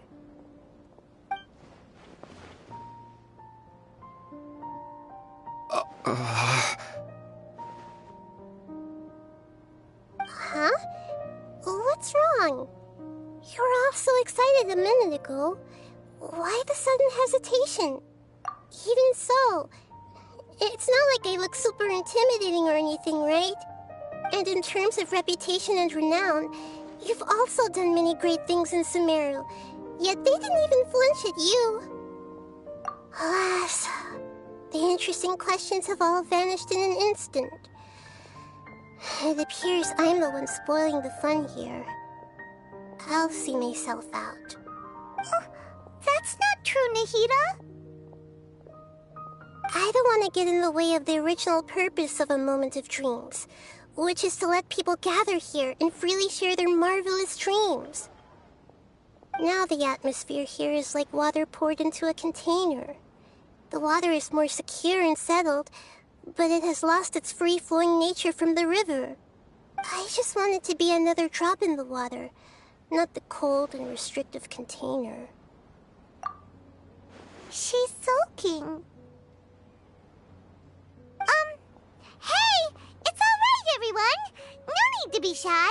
The Dendro Archon is really nice, so please just go ahead and ask. Otherwise, she'll leave. All right. I'll give it a try. Oh, it's the spine guy. Hey, drop the nicknames, would you? Besides, I don't want to become a slime anymore. Maybe a finch or fish is more suitable for me. I see. So you want to become a small animal in your dreams, right? Why do you think that sounds good to you? I guess I just want to experience something different. My everyday life is nothing but the same. The sky is right above me and the ocean just over the horizon, yet I remain caged in a life of monotony. So you want to experience something new in your dreams? Sorry, I'm getting a little confused. Why don't you seek out some new experiences in real life? Because if I don't work, I won't have any Mora. Sure, I don't want to be out hammering nails and cutting wood every day, but I have aging parents and young children to take care of. By the time this all dawned on me, I realized that my life has already been filled to the brim by trifling matters, and I have no more freedom. But if that's the case, then even if you became a flying bird or swimming fish, you will still be hammering nails and cutting wood in your dreams. The reason is you've already been caged. It doesn't matter what your physical body turns into. Your mind will still be stuck in the same predicament. Really? That sounds pretty terrible. Then what should I do? I don't know everything that you're going through, but how about replacing your hammer? Huh? Replacing my hammer? That's right. Having worked for such a long time, you of all people must know what makes a good hammer. Well, of course. A good hammer needs to be heavy enough to drive the nail in with just a couple taps, and the handle has to have a good grip to it, not too smooth. Come to think of it, I haven't replaced my current hammer in quite some time. You should replace it. Then decorate the handle with something you like. Maybe some ornaments, fur, or hard leather wrapping. Then, write the names of your children on it. That makes sense. I think it'd give me a good boost of energy at work. A new sense of adventure often begins with the little things in life. You don't need to become a bird in the air or a fish in the sea. You only need to do your best in life, and all those things you cherish will become your source of happiness. Yes. Yes, I get it now. This is a real eye-opener for me. I'll go and pick out a new hammer right away. No, I should make one of my own. Thank you, Great Dendro Archon. That's our Nahida. Only you would know how to get right to the heart of the problem. Actually, I didn't really understand the problem. Huh? I gave him that advice because I once saw a worker doing the same thing. Whenever he became tired, he would look at some names on the handle of his tool. After a moment, he'd start to smile. It really surprised me at the time. My guess is that the names on the handle were of important people to him. After observation, I know this kind of behavior motivates people. But why is that? Is it because of excitement, anticipation, or helplessness? I really don't know. And even if I could know what's going through his mind... Oh, Paimon gets what you mean. Huh. Paimon had no idea it takes you so much effort to understand these kinds of things. That's why I was a bit nervous just now. But luckily, seeing his happy face in the end reassured me that I didn't say anything wrong. Don't mind me, though. This is just my way of learning. Hey, don't forget about Paimon! Everyone knows that Paimon's also super skilled at reading people's feelings. Thanks, you two. That makes me feel a lot better. Let's move on to the next question, shall we? I already asked the experts my question earlier, but I wanted to hear the Dendro Archon's response too. What should I do if I want to see my deceased wife in my dreams every night? Longing for the deceased. Even if you keep reliving those beautiful memories, it'll only highlight the emptiness in your real life. If your wife were still alive, she certainly wouldn't want to see you like this, would she? No, I suppose not. But our time together in my dreams is not just reliving our past together. I don't know. Maybe it's because I miss her too much. But it's really as if she had come back to life in my dreams. She even remembers each and every dream. After I wake up and then continue dreaming again later, we can pick up our conversation right where we last left off. That's really amazing. Statistically speaking, continuous dreams are extremely rare. It's almost as if my wife has obtained a second life in my dreams. But the more vivid she appears, the emptier I feel, and the more painful it is when I wake up. I don't know whether to call it a blessing or a curse. Maybe all of this is rooted in your deep longing for her. Were there any unresolved matters or regrets between the two of you? I don't know. I suppose my biggest regret is that I couldn't spend the rest of my life with her. I really felt like I was ready to move on. I wouldn't be so hesitant now if it weren't for these hyper-realistic dreams I've been having. Huh. You know, they say that whatever's on your mind is what goes into your dreams. But dreams are, and will forever be, just dreams. We are people living in the real world. It's not good to be overly obsessed with dreams. All it'll do is fill up your mind and eat away at your thoughts. Yes, I know.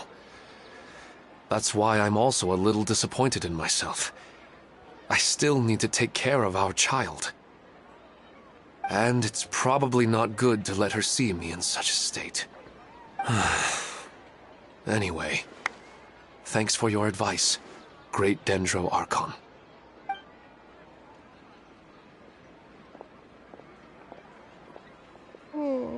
I'm a little worried about him. I hope he can find a way to cheer up soon.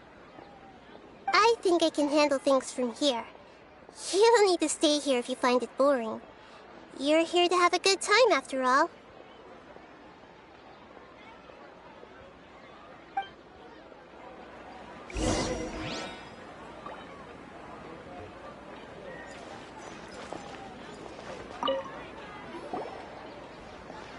Are you feeling any better now? Yes. I think the Dendro Archon made a really good point. I need to stop dwelling on my wife like this and move on with my life. Now that I think about it, my wife and I always meet at a familiar place in my dreams.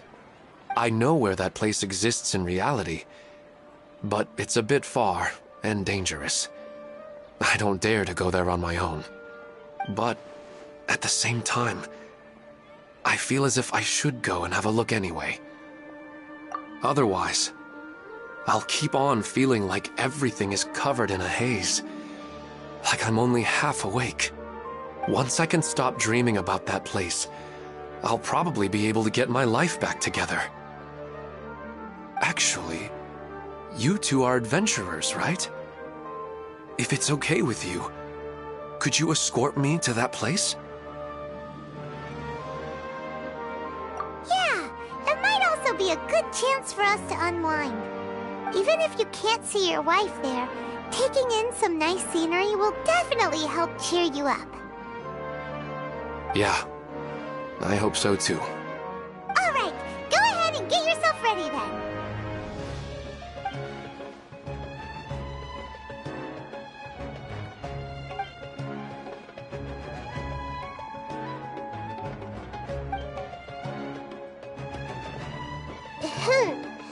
Are you headed off to some interesting place without telling me again? Huh? Wait, aren't you supposed to be answering questions? I just finished, and I really got a lot out of it. So many interesting and novel thoughts. Anyway, it looks like you're going somewhere. Why don't you take me with you? Oh, there's no need to trouble you, Great Dendro Archon. I imagine you must have many other important things to deal with. No need to stand on ceremony. Besides, I wouldn't have asked to come along if I didn't have a good reason. I wanted to use this opportunity to discuss with you some things that are puzzling me right now. Huh. I didn't know the Great Dendro Archon could become puzzled too. I'm not all that different from you, you know. Alright, let's go. We can talk on the way.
It's always nice to go for a leisurely stroll. Huh. Do adventurers often go to places like this? Huh. I guess so. So, this is where you always meet your wife in your dreams? Yes, for the most part. Our place is on the summit, just up ahead. When I saw her in my dreams, we didn't do anything but talk about ordinary, mundane topics. I'd tell her about our daughter, Haidar, and she always listened intently. She would also reminisce about the past with me, telling me interesting stories and cracking jokes. It feels like no matter how long we may chat, it's never enough. Sometimes, it's the little things in life that matter the most. This is the part I'm a little puzzled about. I'm very familiar with dreams, and normally, they lack logic and continuity. But you said she could remember what you had told her before, right? That's right. She always listened to me carefully in real life, and now, she's doing the same in my dreams. She always surprises me with some details from our lives in the real world. The fact that she can remember such things makes me feel like she's alive. That's pretty weird. Well, dreams are kind of weird to begin with. However, the problem is that his dreams have too much structure and continuity. Most dreams are far more fragile than you can imagine. For example, a loud noise outside your window in the real world could cause your dream self to get loaded into and fired out of a big cannon. Another example. If you're thirsty in the real world, then you might find yourself trudging through a desert in your dream. But the appearance of your wife seems unusually stable and unaffected by any outside interference. Statistically, this should be extremely rare. I don't understand it either. But I have no reason to suspect or reject these dreams. They're too beautiful. But I still want to figure out the how and the why. These kind of dreams are novel to me as well. That's why I want to have a look at the scene your dreams have been taking place at. Let's go.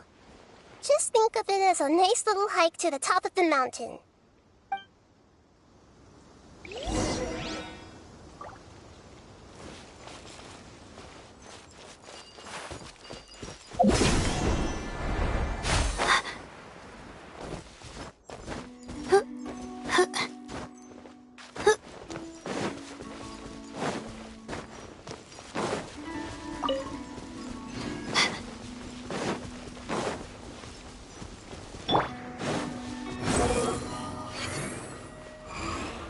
Upon the gale.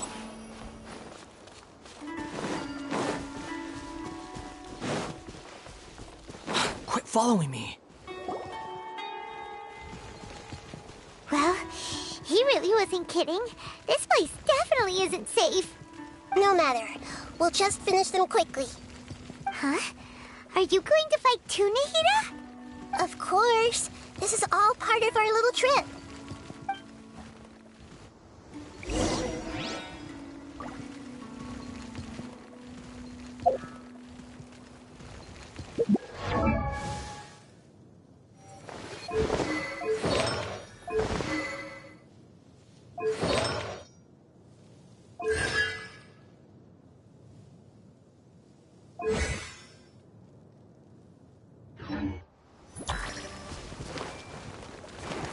I see everything! Not now!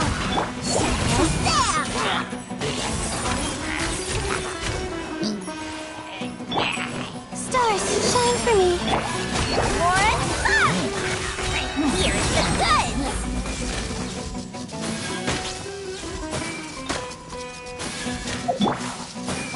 The wind rises.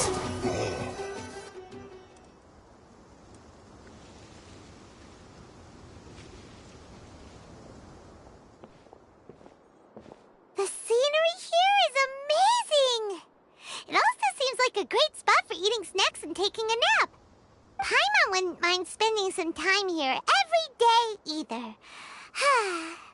I've yet to see anything strange about this place.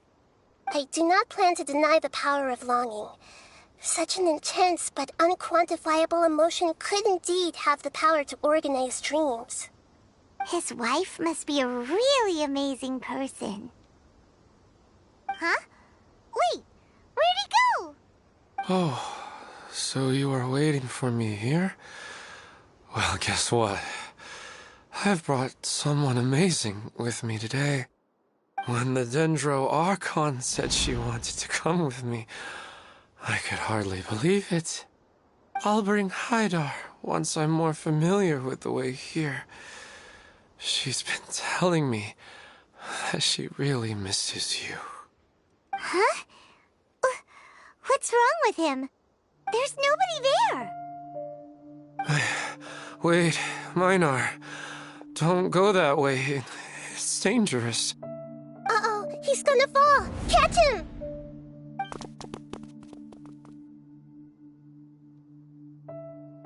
Whew. Luckily he didn't fall. But what was all that rambling about? He also looks like he's passed out. He's in the dream now. What he said just now matches almost perfectly with the dreams he's described to us earlier. Oh, so he fell asleep and started to have the same dream? I find it a little strange as well, but we mustn't awaken someone while they're sleepwalking. All we can do is sit here and wait. Huh? Minar. Where's Minar?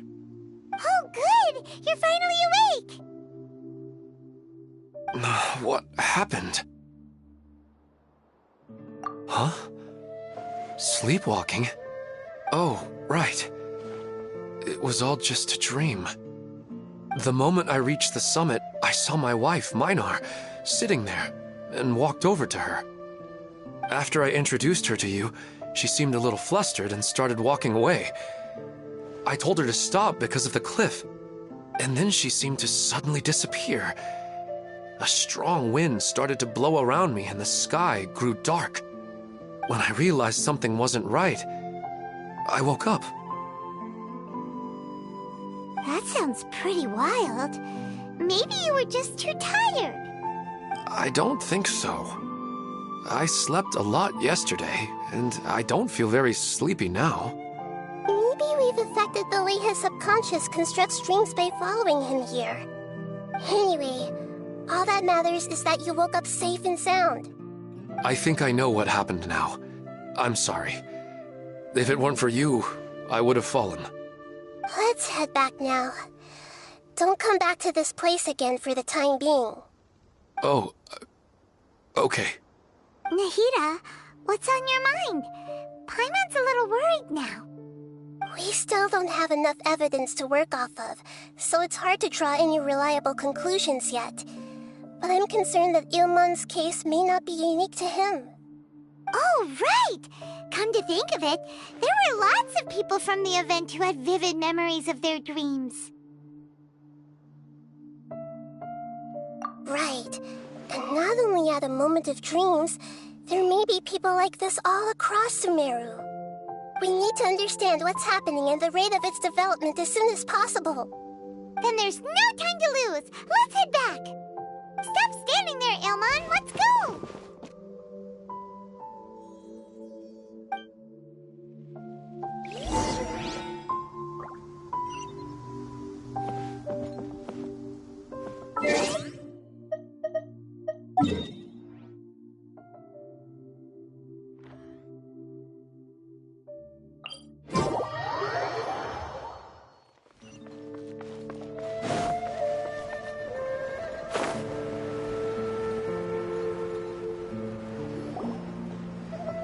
Oh, you're back already. How'd it go? We have an emergency on our hands. Please notify everyone here that while they can continue to discuss their dreams, they mustn't try to visit or recreate the locations and scenes that they have been experiencing in them. What? All right, if that's the wish of the great Dendro Archon. But could you at least tell me what happened? You all look so serious.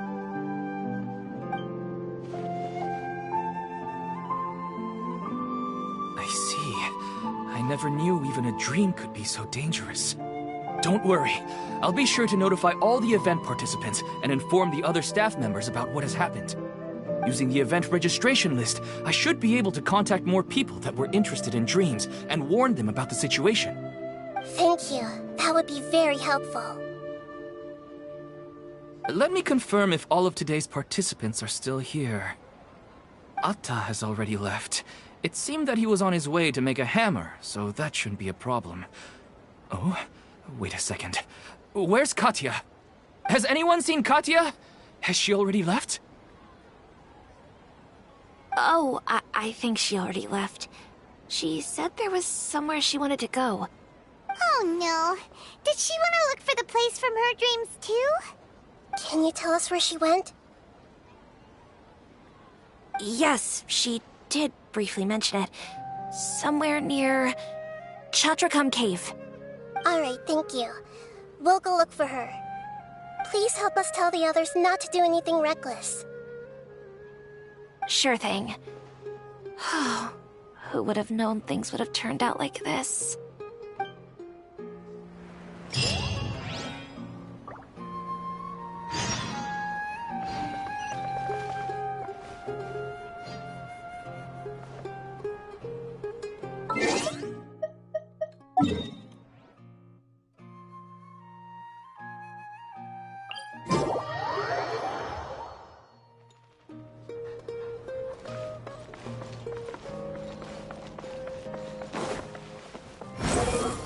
search for it.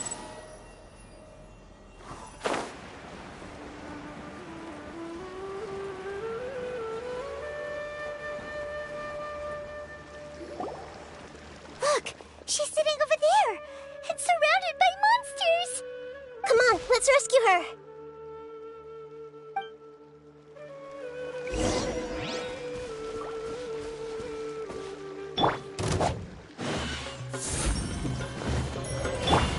Commit it to memory. Shazam! Don't be scared. Hey! Dare to mess with me? Behold! Ha! Know your place.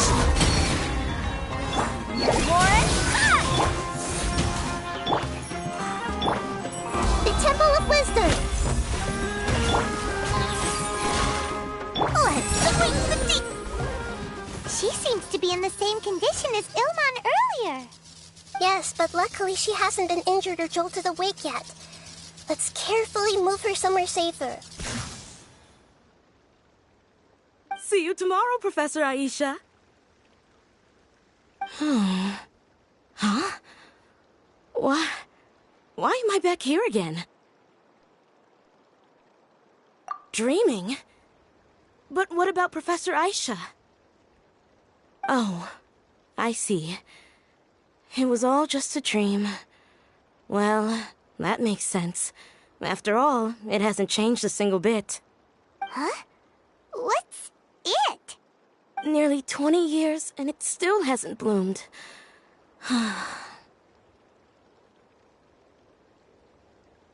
Does it have something to do with your dream? Please, tell us what you mean. Sorry. I'm still feeling a little groggy. Please give me a moment here. Alright, where to start? Right, this plant. So, Professor Aisha gave me this plant just before she left. She was a good friend of my parents, and my first real tutor. She was also an outstanding Amorta researcher. In addition to her extraordinary academic talents, she was also skilled in combat and would accept lots of work from the Adventurers Guild. Oh, so you mean she's left on an adventure? Yes. When I was about 10 years old, she told me that she must go look for the secrets of the Abyss, and that she would be gone for a long time. I grabbed hold of her and wouldn't let go. I didn't know what the Abyss was. I just knew that she was like family to me. She hugged me, and we cried for some time until I fell asleep. When I woke up, I was already back home. She still decided to leave, but had left behind a letter for me saying that I was the person she cared for most in this world. She claimed that investigating the Abyss could help more ordinary people protect the people and things they care about. She had obtained some important evidence during her past adventures. If she didn't set off right away, she might miss the perfect opportunity. Guess Ad Astra Abyssosque isn't just a slogan. She left a seed in the letter, telling me that if it sprouted and bloomed, then she'd come back no matter what sort of risky situation she was in. She said she looked forward to seeing me all grown up. But strangely, I've tried watering it, feeding it, everything I could think of. But I've never been able to get it to bloom. I even went to ask the Amorta researchers, and they couldn't explain it either. May I have a look at the plant? Of course. I was hoping the Great Dendro Archon could help me solve this problem. Let me see.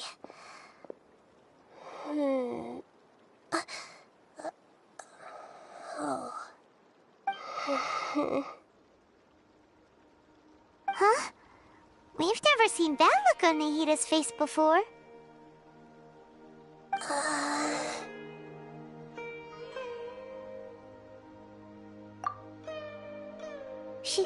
She looks a little unwell. Hold on, we'll be right back.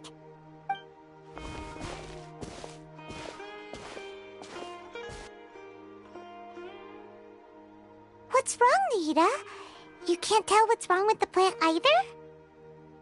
No, I immediately understood what's happening with that plant. I'm just not sure if I should say it.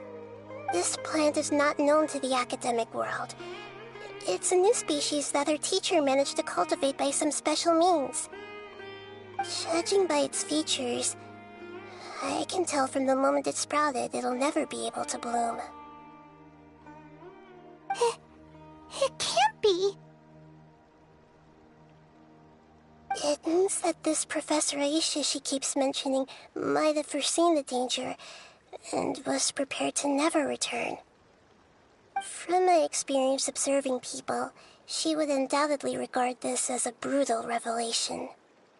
When forced to confront such brutal truths, people may break down into tears, talk nonsense, or lose their tempers. I know she has to face the truth, but at the same time, I don't want to hurt her. Tell me, what should I do?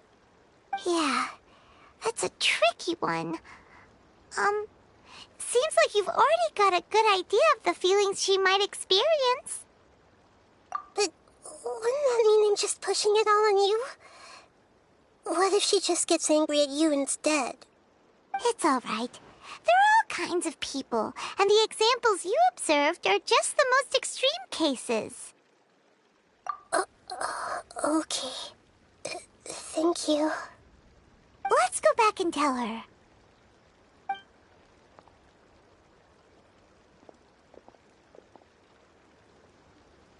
Huh? It'll never bloom? But how's that possible? If a plant is unable to bloom, doesn't that mean it can't reproduce either? All that's left for it to do is slowly wither away.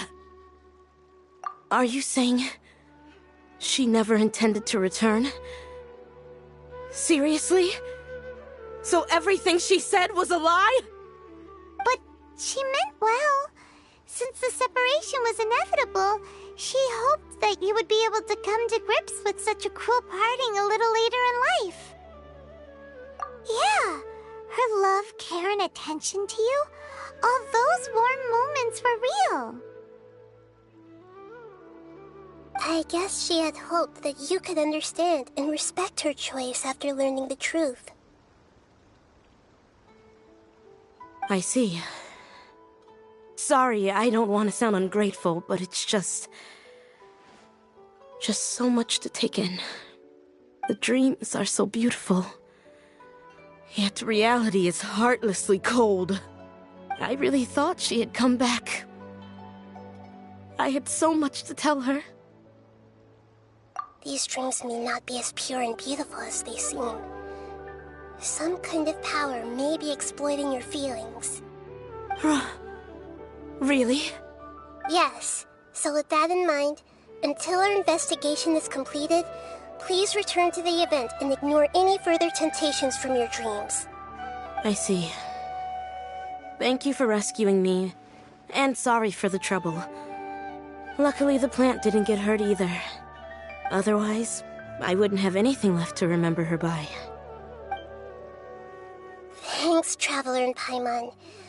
She seems to have finally accepted the truth, but I think she'll still need a long time to come to terms with her feelings. I saw her waver the moment you mentioned love.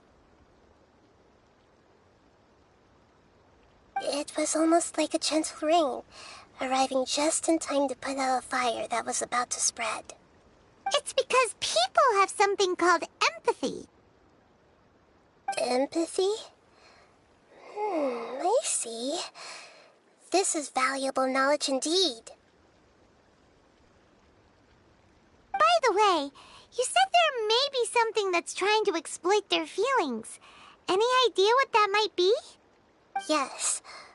What's common between Ilmon and Katya's cases is that they've both lost someone dear to them. And now, they get to meet the people they cherish in their dreams again, and the people feel more real than anything a regular dream could hope to create. Instead of interpreting it as a result of their longing, I have to consider a more antagonistic explanation. Someone is taking advantage of their longing. Yeah, they're just causing these people to dream. What are they after? This is exactly what we need to investigate. Anyway, let's pay another visit to a moment of dreams. I have a bad feeling about all this. I hope things haven't gotten any worse.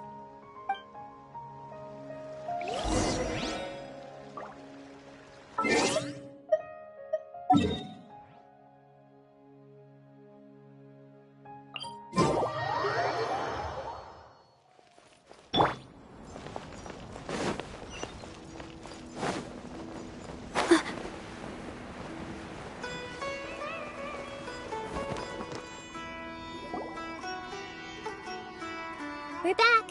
How's everything here? I am so sorry, Great Dendro Archon. We're still trying to figure out how to explain the whole thing to everyone. Because of your warning, we've brought dreamers here even if they were completely unaware of the danger. But some of them have already fallen asleep, and they haven't woken up for a long time. I fear there's nothing we can do about it. A moment of dreams is just a small interest group. We don't have enough staff members to handle this. Just as I expected. It seems my guess was correct. It's the Dendro Archon. She's back.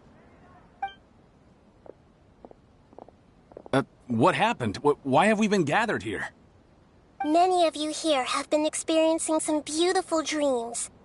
But I'm sorry to tell you that based on our investigation, there's some kind of conspiracy behind them. Before we learn the truth, please don't try to recreate the scenes in your dreams. Whatever you see, don't be tempted by them. Huh? But... I don't think it's a big deal. Aren't we just dreaming? It's not like dreams will have an effect on others. We've already met 2 people who ran off to the countryside alone and got caught in dangerous situations by falling to the temptations in their dreams. That's right! These aren't just dreams! It's serious! All right, I get it. So does that mean once we have some conclusive results from the investigation, we can continue to enjoy these dreams? Yeah, I still want to visit my sister in my dreams.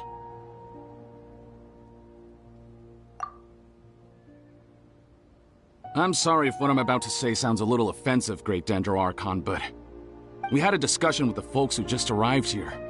In all of our dreams, we were able to reunite with people who were very close to us. They all seemed as if they were alive again, which makes us reluctant to wake up. Yes, that's also what we've observed in our investigation. So if the results of this investigation would mean an end to those dreams, that'd be quite cruel to us. All of us understand the danger, but perhaps you can't quite understand just how much those people mean to us. I don't think everyone will be on board with the plan to abandon these dreams for good. Before the conclusion of the investigation, they'll at least want to meet the people in their dreams one last time and say goodbye. We've never had such a difficult situation before. It appears that not many people are willing to cooperate. So they still want to return to their dreams despite knowing the danger? That's right. Compared with these sweet and beautiful dreams, our warnings of danger are dull and emotionless. It looks like the situation will inevitably spiral out of control. The more time we waste, the more people will ignore our warnings and return to their alluring dreams. So, what should we do? Seems we have to go into a dream and find out the truth for ourselves. Pedrush, is there anyone here who's experiencing a marvelous dream right now? Let me think. Yes, this way. Good. Please take us there. This lady refused to heed our warnings and fell asleep here a little earlier.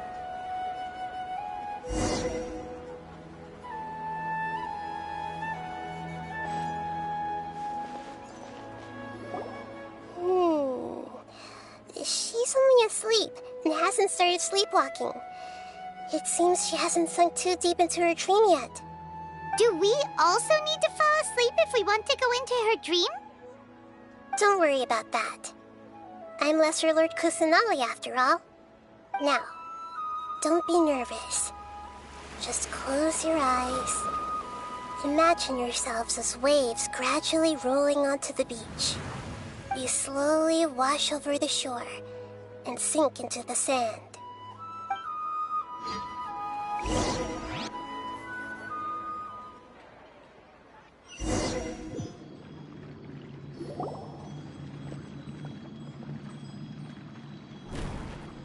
What's wrong, Traveler? You look a little disoriented. Oh, okay. Just remember that Paimon is always here for you. Anyway, seems like we've made it into the dream.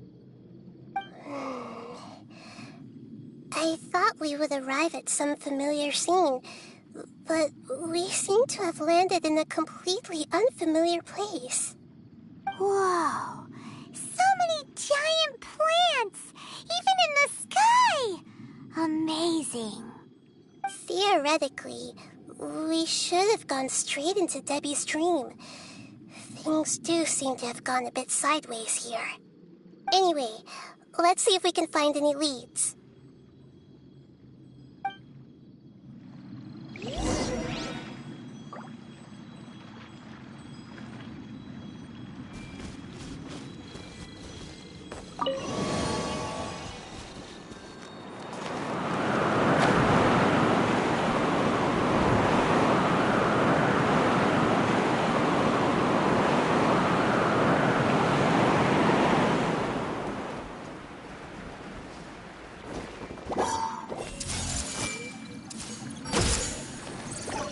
My guiding stars!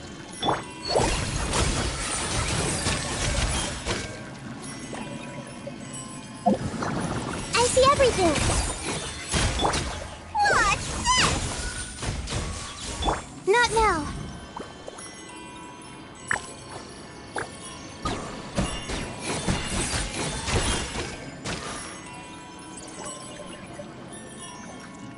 The night is cold.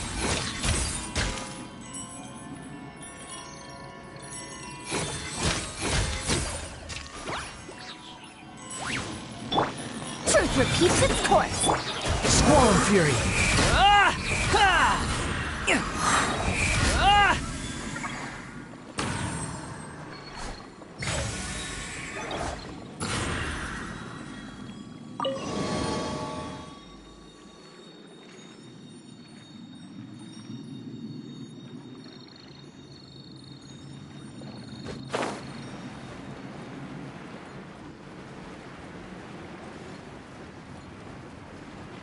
Huh? A door? Wonder where it could lead. Well, it's not like we have any other way to go now. Let's go in and have a look.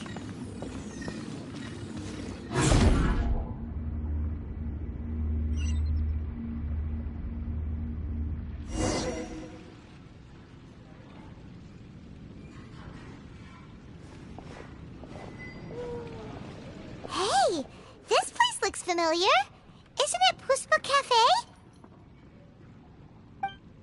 Oh, Paimon sees Debbie! She's right over there! Looks like we've come to the right place. These alluring dreams often portray a scene from real life, which concurs with our previous findings. Really? But what about that space we were in just now? You can't mean... this is another collective dream? Yes.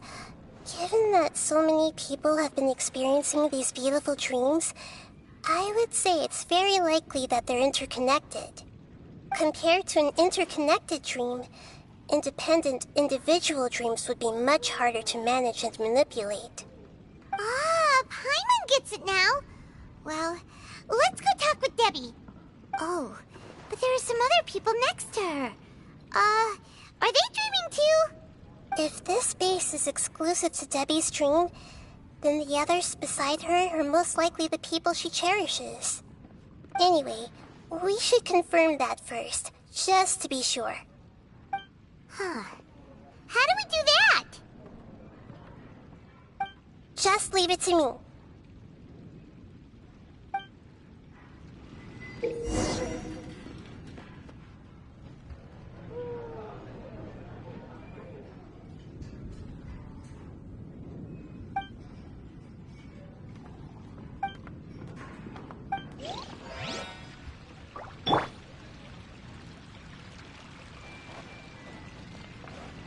Everyone hold hands!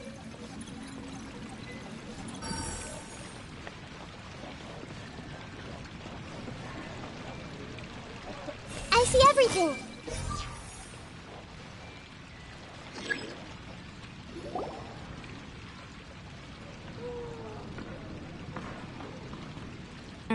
The coffee here still tastes the same as ever. You two have traveled all around Tibet. Surely you've all tasted better coffee than this. I suppose so, but no matter how good things may be elsewhere, nothing beats the taste of home. That's right. It's hard to change your tastes. Anyway, here's to your return home. Welcome back, everyone.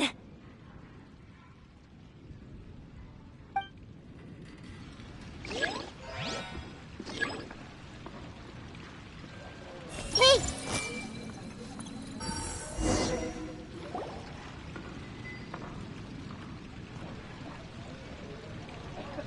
Huh. How could they be? Well, I guess it doesn't matter. Huh? She sounds a little hesitant. I've confirmed that this dream belongs only to Debbie, because I'm unable to hear the thoughts of the other two people with her. So, this is the power of the Dendro Archon? Paimon had better watch her thoughts from now on. Don't worry. I don't often use my powers like this. It's rather impolite. Alright, I need to get myself ready. It won't be easy to break it to her, but there's no avoiding it now.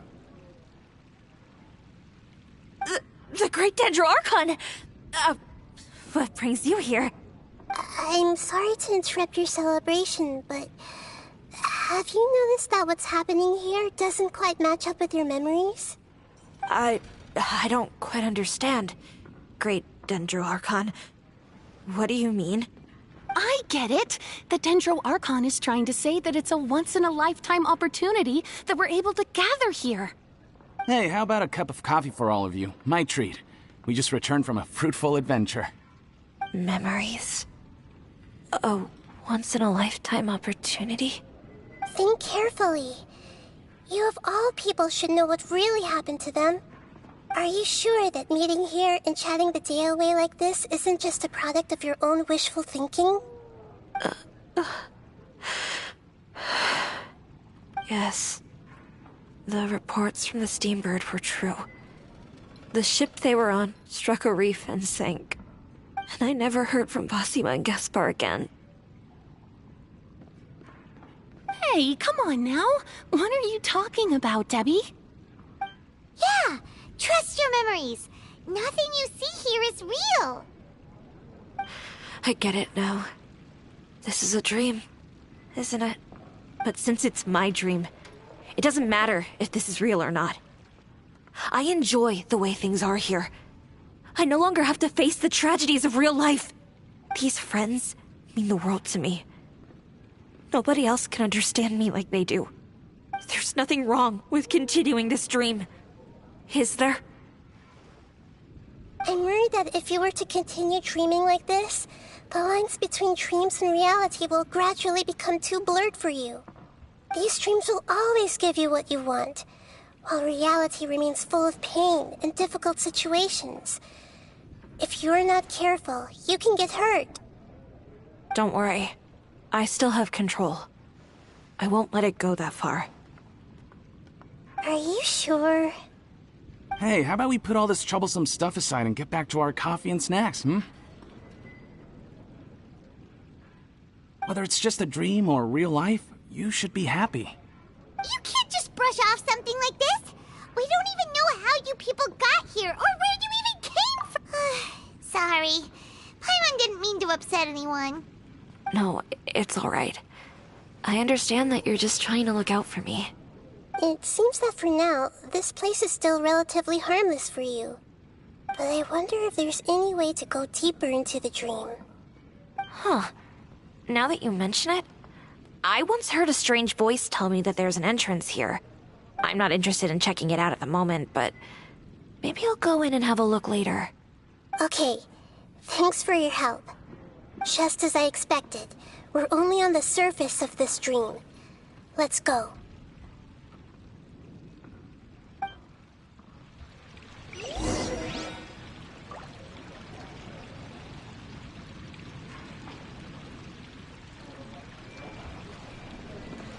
Everyone hold hands! It's all just a dream.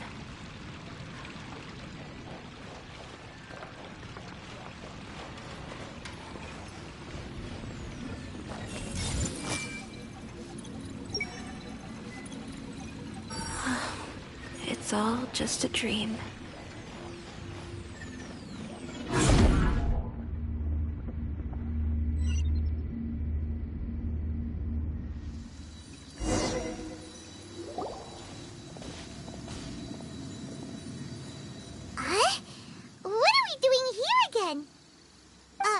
Wait a second. We were just up there. No, down there? Did we go up or down? Don't panic. This is how dreams work. We've left Debbie's dream, but the dream is still continuing onward. I'm not sure where it'll lead us. This dream has the ability to create imaginary people, which is why people are so unwilling to wake up. If it weren't for what we just saw, Paimon might still find that a bit hard to believe. I have a guess. If these dreams are connected, then there should be some sort of order to them. The fact that Debbie was able to realize that she was dreaming means that she is not very deep in the dream yet. But the space we're in has been turned upside down. Do you remember the characteristics of dreams that I mentioned earlier? Oh, right! Dreams are chaotic. That's right. It's possible that we're heading deeper into this dream now, and the deeper we go, the closer we'll get to the essence of the dream. Right! So the answers might be waiting for us deeper in the dream! Yes, and we should get ready for whatever we may encounter.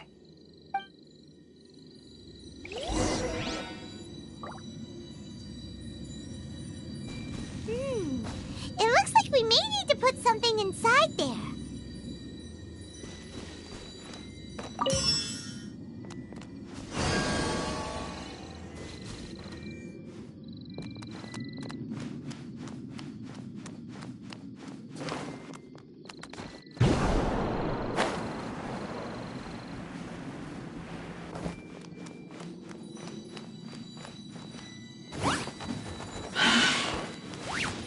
Not now.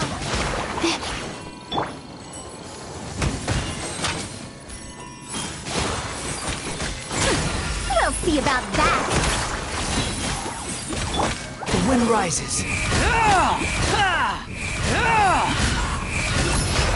You dare to gaze upon me?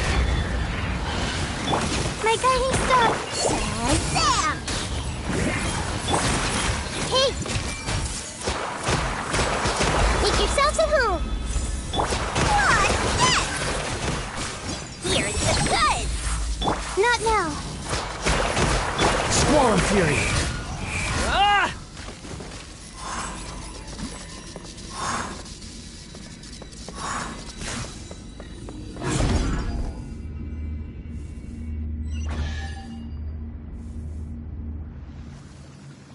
Whoa! When it rains, it seems to disappear slowly. Yes, and it appears again as soon as the rain stops. It's less like a flower, and more like a dendral slime that's trying to keep out of sight. Here we go again with Nahita's analogy.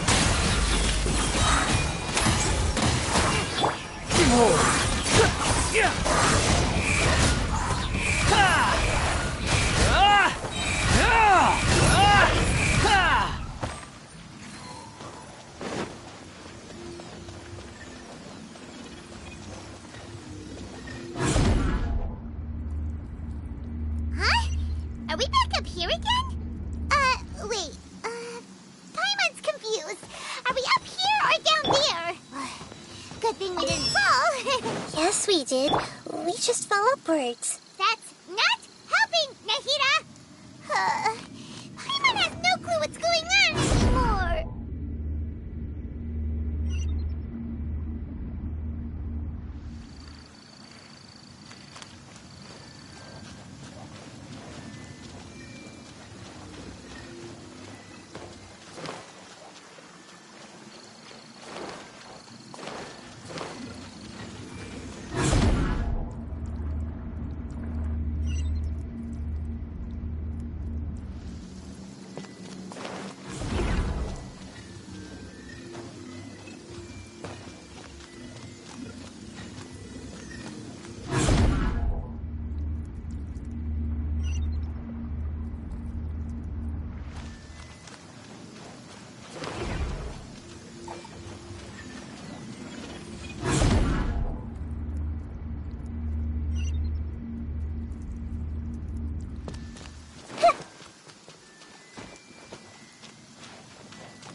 Weren't we already here a little earlier?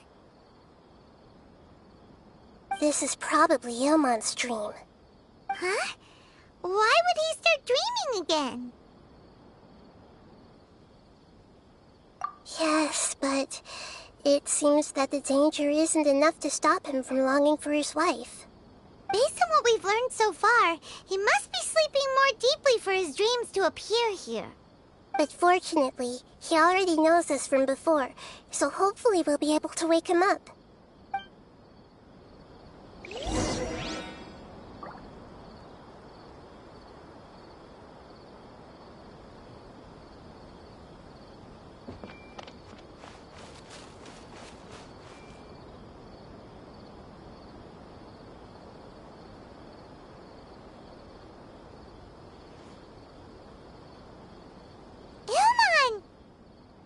Oh, it's you! Incredible! I didn't know you would appear in my dream, too. Did you say dream? Wait, so you know this is a dream? Of course. Such good things rarely happen to me in real life these days. Here, let me introduce everyone. This is Minar, my wife who I mentioned before. And this is our daughter, Hydar. Hello. It's a great honor to meet the Dendro Archon. Whoa, Dad! You know the Dendro Archon? That's amazing! And what's this? Is it a new toy? No, it's Paimon, not a toy! Anyway, now's not the time for that! Nahida, this doesn't seem to add up with what we were expecting. You're right. Let me think for a bit here. Oh, right! We didn't see him in a moment of dreams earlier. Paimon thought he'd gone home. Sorry. I just had to make sure that Hydar could get a chance to see her mother. I had gotten pretty familiar with the hike, so I brought Hydar with me. I'm just glad we didn't meet any monsters along the way. Yes, I'm glad too. I didn't expect her to grow up so fast. It must have been very hard for him. I regret not being able to fulfill my role as a wife and a mother. No, don't talk like that. Let's leave all that unhappy stuff behind for now. Even if we're in a dream, it's still a blessing that we've been able to reunite in this way. What should we do now? Should we tell him the truth? You can let me break the news. I should be the one to do it. I'm sorry, but I should tell you that your dream did not create us. We are real people with our own consciousness. Like the last time we met, we are still investigating this dream, and we've already learned some things about it. So you mean there's something nefarious with this dream as well? Ilmon, what's going on? It seems the reunion of our family is destined to only be temporary. Huh? Is Mom leaving? Maybe. But in all likelihood, that is indeed how things will end. Oh. No, Mom, you can't leave! I'm afraid I don't quite understand what's going on. Don't worry, Hydar. Mom's not going anywhere. Please, don't cry. Minar doesn't understand any of this. I'm fully aware that this is a dream, so that's why I've never told her the truth, but... Never mind. It's not like I would know what to say. I mean, I don't get any of the complicated stuff. But regardless of whether this dream is good or bad, you're here to resolve it, right? Yes. Then please, let us enjoy this moment for just a while longer. Regardless of whatever caused this dream to come to pass, I feel extremely grateful to have had the chance to reunite with my family. But does this dream really have to disappear? I'm afraid so. Sorry. Okay. I see. Please, come this way. You can go even deeper into the dream by heading in this direction. I have heard that the further down you go, the more pleasant the dreams become. And the more you want to stay. The answer you're looking for may also be found there. Go ahead. Thank you for helping us, and I'm truly sorry. You're welcome. It's not like I have any say in the matter. I'm just an ordinary person, after all. Who am I to interfere with the work of a god? I'll be right behind you. I should at least let Minar and Haidar know what's going on here. Otherwise, my daughter might be mad at her mother after we wake up. We're not doing something bad. You go right on ahead. I'll catch up. Cheer up, Dad. And Mommy, too. Thank you, Haidar. My baby.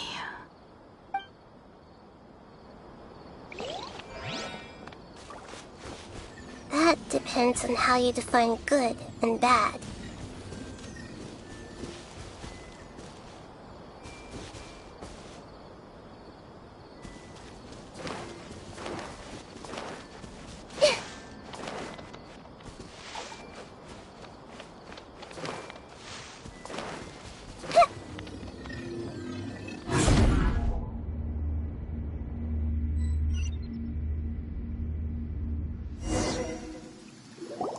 It's the same place again.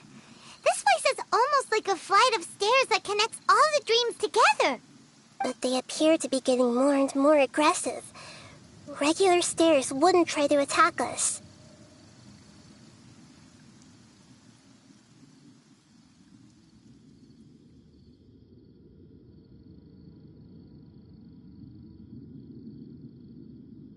Right. Something seems to be off about our theory. Ilmon is clearly aware that he's dreaming, and he's enjoying it. Rather than dreaming on a deeper level, he almost seemed more awake. I believe we're on the right track, but we just need another explanation. It's not that the dreams are getting deeper, it's the owner's attachment to the dreams that's getting stronger. But you would never mistake dreams for real life, right? Sometimes, Paimon almost wishes her dreams could be real. But it's just a quick thought. It's not long before Paimon's thinking about other things, like sticky honey roast. Listen, we're real beings living in the real world, and that's where our focus should be. This also explains the insubstantiality of our dreams. No matter what they may become, we don't really care. But if we decide to abandon reality and embrace our dreams, then our dreams will become far more substantial. Oh, wait! Paimon's starting to get it now? Your mind will begin to build the dream far more attentively, which in turn will make it feel more real. Do you remember how the Akasha can turn dreams into jnana energy? Constructing a realistic dream consumes a similar energy. Does that mean there's a host of these dreams here like Milu during the Subzero's festival? If we wake that person up, this collective dream will end, right? Mm-hmm, most likely. But the collective dream in Sumeru City was created by the Akasha, and now the Akasha has been turned off. This has nothing to do with the Aranara, and humans are not capable of creating a collective dream, which means... Huh? So, did someone manage to restart the Akasha? That's impossible. But they are probably a scholar of the academia who had a close connection with the Akasha. Even so, how did they manage to do it? And how did they choose the host? Yeah, we haven't gotten to the end yet. Once we know their motive, all the questions will resolve themselves.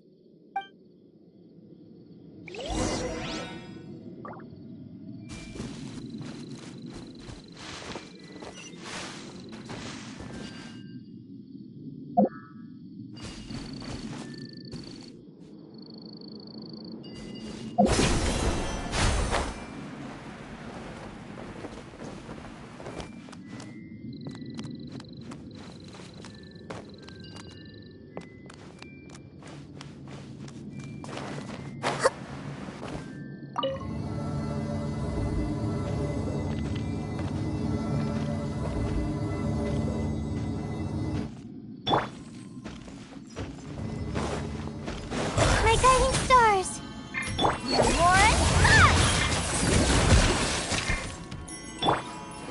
Grow, grow, grow. Ears of the storm. Cry louder!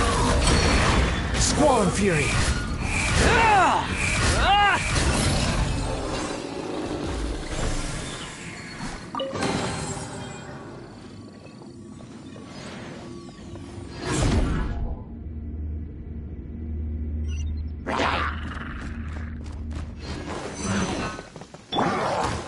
Not now. Magic lamp! Everyone hold hands. The Temple of Wisdom. Don't be scared. Watch this!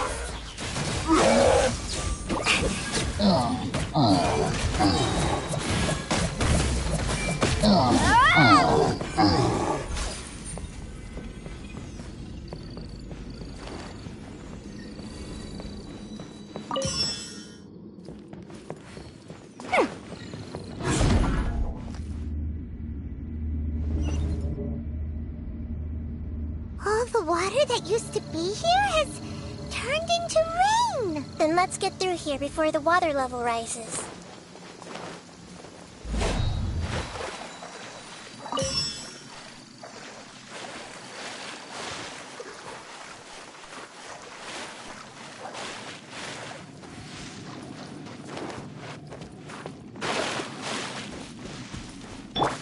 The wind rises.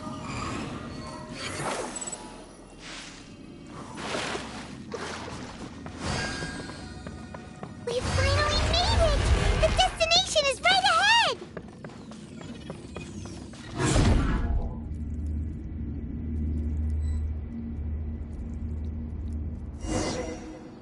Wow! A new place!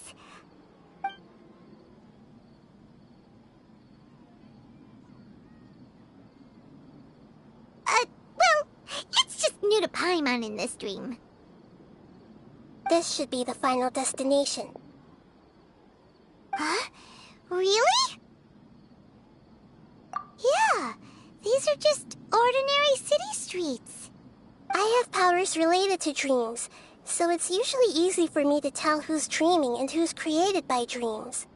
I guess only those who have thoroughly accepted this dream will be able to come here. There are so many people here. How can we find the host? Don't worry, I have a way.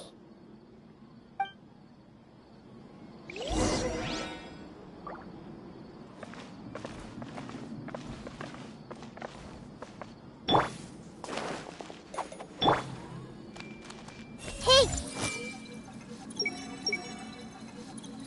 Shadia has such good taste. I can never go wrong with her opinion. No, it doesn't seem to be her. Lisa's always so calm. I wish I were the same. He's just in an ordinary dream, so it shouldn't be him. I see everything. Who doesn't want a dream to last forever? He's just entered the dream recently. It's definitely not him. However... Sometimes I wish Rakesh could be more assertive, but I guess I'm also happy enough with the way things are. No, it's not her, unfortunately. You know, I've heard that plants grow better if you play music for them. And on that note, it's been a while since I last heard you play. Sorry, I've been a little busy these last couple days.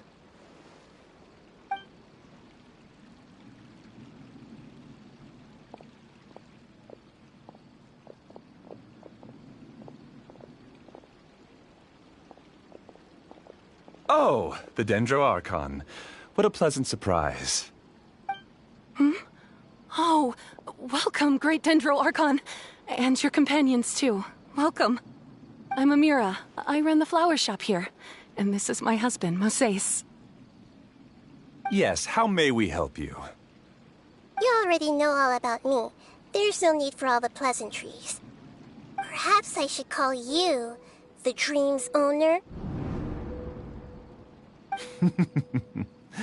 As expected of the Dendro Archon. I'm sorry, Amira. It seems my research has attracted the Dendro Archon's attention. Why don't you go back to the flower shop? I'll come help you a little later. Okay, of course, dear. I'll see you later.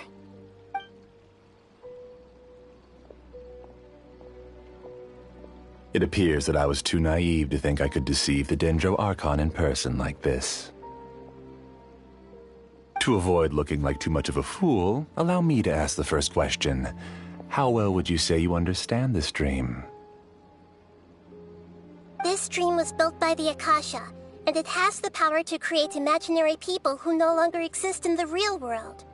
As for you, you found a unique way to become the owner of this dream, going so far as to have even given up the ability to wake up again. Given up the ability to wake up? Impressive! You truly are the embodiment of wisdom.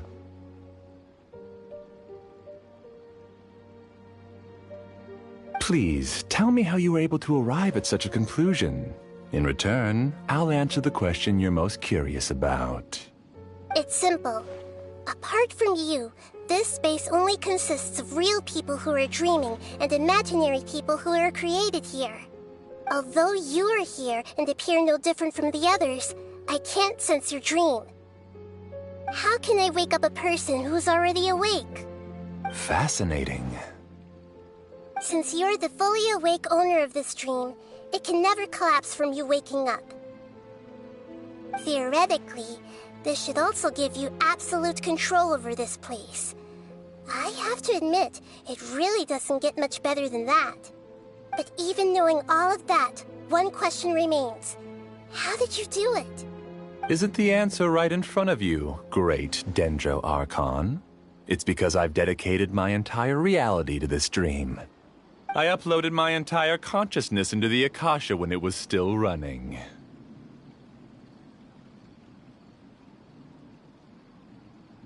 Actually, this all started because of an accident.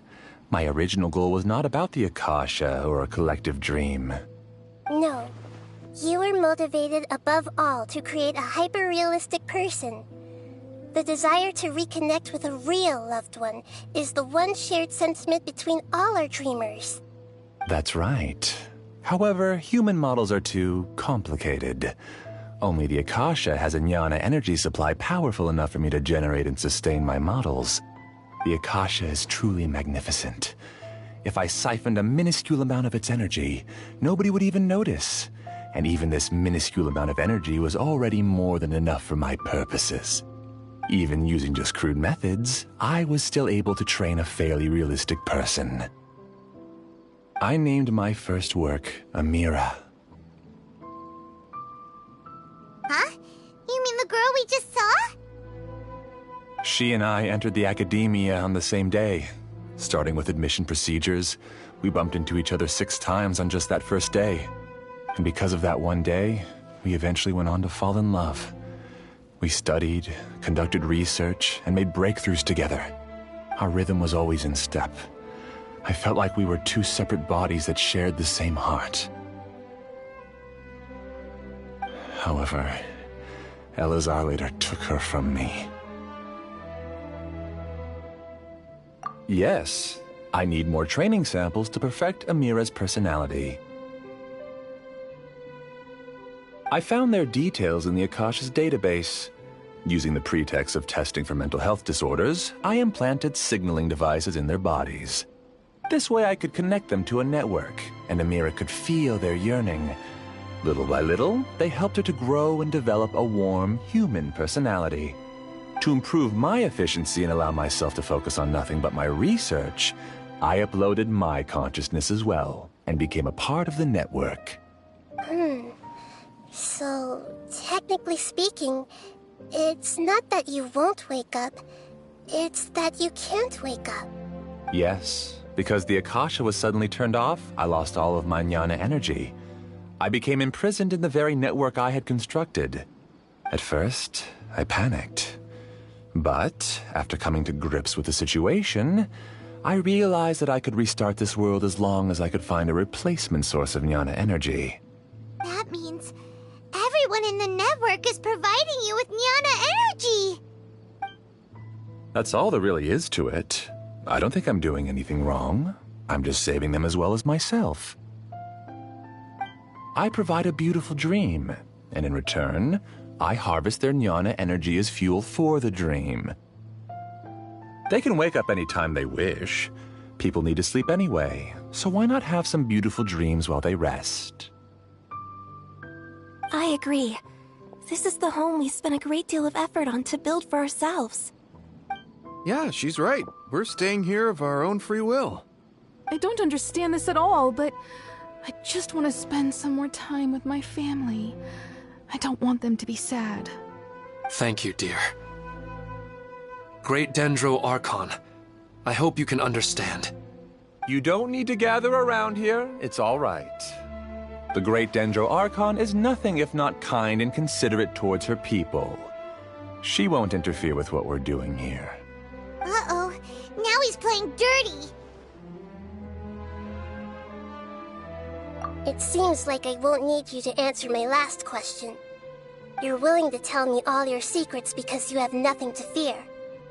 If you use real people as your weapon and turn them against their Archon, then there's nothing the Archon can do. They just want to be with the people they cherish. I don't think there's anything wrong with me providing them with that opportunity. They don't wish to eternally part with their spouses and friends. What's so wrong about that? If you understood humans a little better, or had also experienced firsthand the absolute devastation of loss, then perhaps you wouldn't be so cold towards us. If you had used your talents and determination for a just cause, you could have become a sage of the new generation. Unfortunately, you've committed one of the 6 cardinal sins of the Academia by attempting the forbidden and fearing none. You equated people's feelings with cold Nyana energy and deprived them of the pain that they have to face. You lured them into these dreams, and even now, remain completely unaware of how evil all of this truly is. Pain? Luring? Those kinds of things haven't existed here from the moment this world was created. She's right here. This is Ilmon's child, Haidar. Huh? My daughter? What's wrong with her? This dream relies on a set network, which means that only those with devices planted in their bodies can enter this world. Carefully think back and retrace your steps. I secretly went back to the mountainside with Haidar. Minar was already there waiting for me, and Haidar was able to see her mother. You mean she isn't actually the real Haidar? No, because unlike you, she can't enter this dream.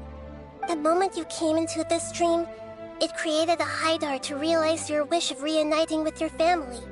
So, tell me, where's the real Haidar? She's still out there on the mountainside. That's right. And she must have been terrified to see her father not in his right mind. Not to mention the monsters in that area. The situation is very dangerous.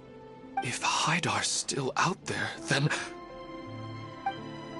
What are you talking about, Dad? I don't understand. I must wake up right now. I can't leave her there alone. Oh. It seems the others have also remembered something. People try to avoid pain and stay in their perceived bubbles of safety out of an instinct to protect themselves. This is human nature, but it is also one of their weaknesses. However, why are there still so many people striving to move forward even when they know the path ahead is dangerous and painful? It's because people don't only live for themselves. They have families, loved ones, friends, and communities. They have dreams that they are still trying to achieve. But in this dream, you showed them only the most comfortable and soothing things. This entire world has been built on the foundation of buried and unseen pain. It's all just a well-devised scam. It seems like I've stayed in the dream for too long. I still have so many things I haven't done. I thought gods didn't understand humans. That would have explained why they created such a flawed world where countless tragedies took place. I didn't expect you to arrive at the answer through sheer power of observation. But unfortunately, it means nothing now. If you wanted to spend a little time in the waking world, go right ahead. In any case, I wanted to spend some time alone with Amira. As long as this dream continues to exist, you'll come back. Humans aren't as strong as you think, and even if you're a god, they won't always listen to you. It's time to purge all the extraneous data and noise.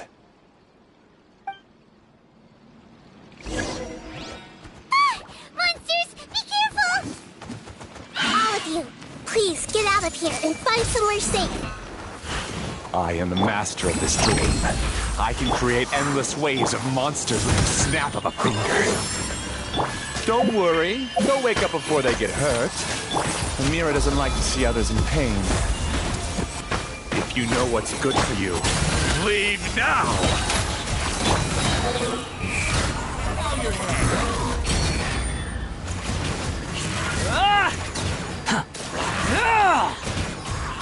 Have fun with this gift! My guiding stars! I see everything! Sharing my knowledge! Don't be scared. Not now. Shazam! Let's sweeten the deal! Squall and Fury! Know your place!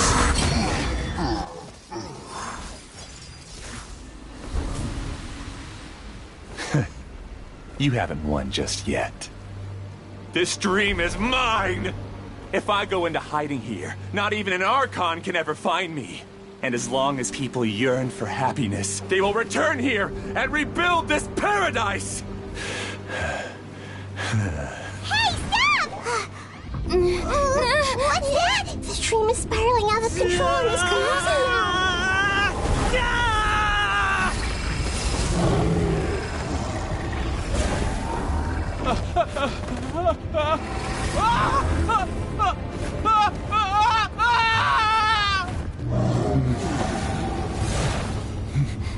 Oh no.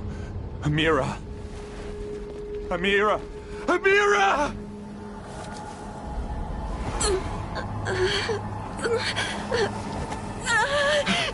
Amira, are you all right? I don't feel well.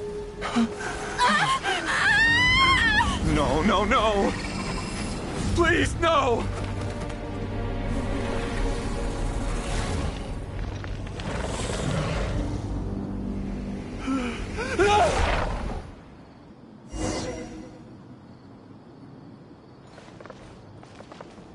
Get away from there!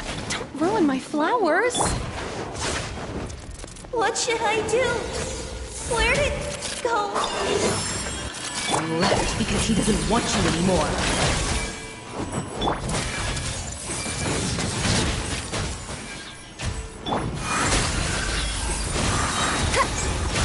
Behold!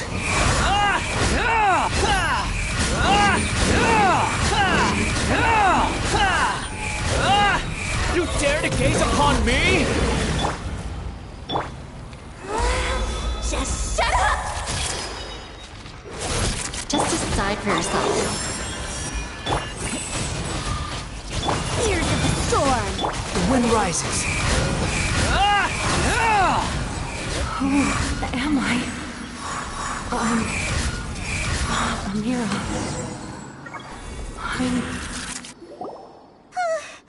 Glad that's over. But what happened just now?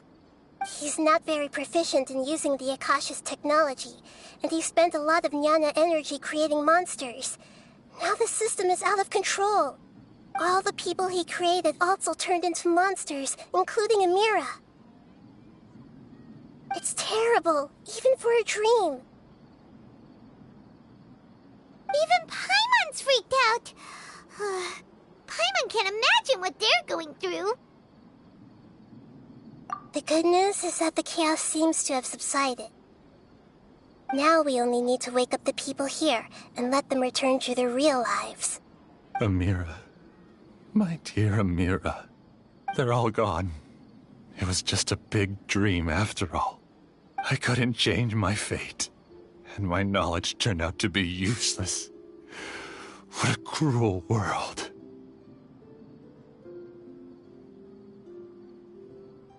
Do you still think this is our fault? I don't care about that anymore. The jnana energy used to sustain this dream has all been transformed into monsters. This dream will soon collapse and my consciousness along with it. Let me disappear with Amira. I'd rather turn into dust than to ever wake up again. It seems that everything that's happened is too much for him. He's lost all hope.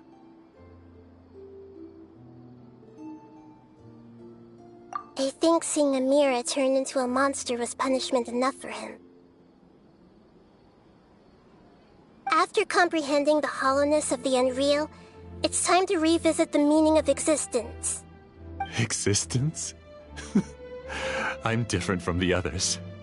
I've long given up everything outside of my consciousness. Using my knowledge of the Akasha, I have a way to extract your consciousness from here and put it inside a knowledge capsule. The Academia has probably kept your body, so you should be able to wake up soon. No need. Just let me disappear. Reality means nothing to me now.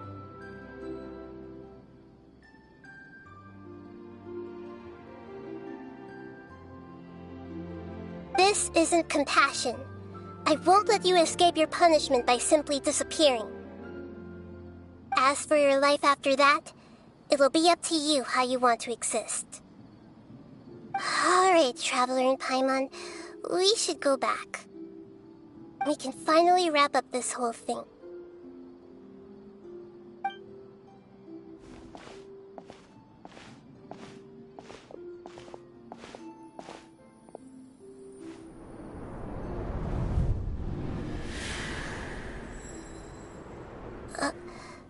Huh?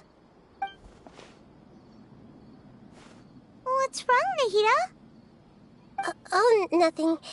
Let's tell the people here to gather at a moment of dreams after they wake up.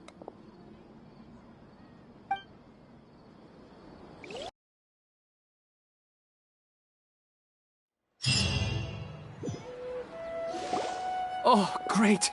You're awake! Everybody has started to wake up, and we've heard similar reports from around the city as well. From the looks of it, you were able to successfully resolve the issue. Yes, though it took us a good deal of effort. There will be many people gathering here shortly, so please do your best to maintain order. I need to go to the Academia with them now, but we'll be back soon.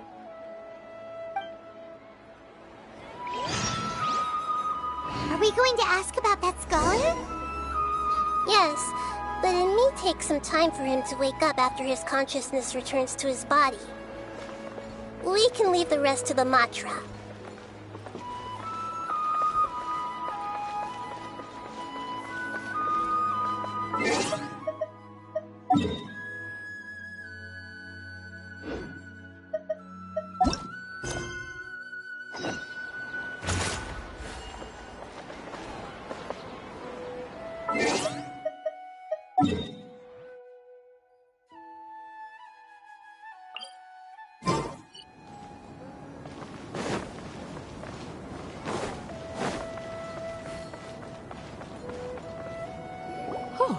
It's the great Dendro Archon.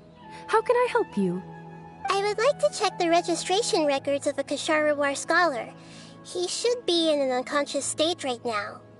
Okay, just a moment. Sorry to keep you waiting, Dendro Archon. We have confirmed that there's a scholar named Beinuni who's been unconscious for a while. The cause was improper operation of the Akasha. He hasn't regained consciousness yet, and is still receiving treatment at Bimarstan. Huh? Isn't his name Moses?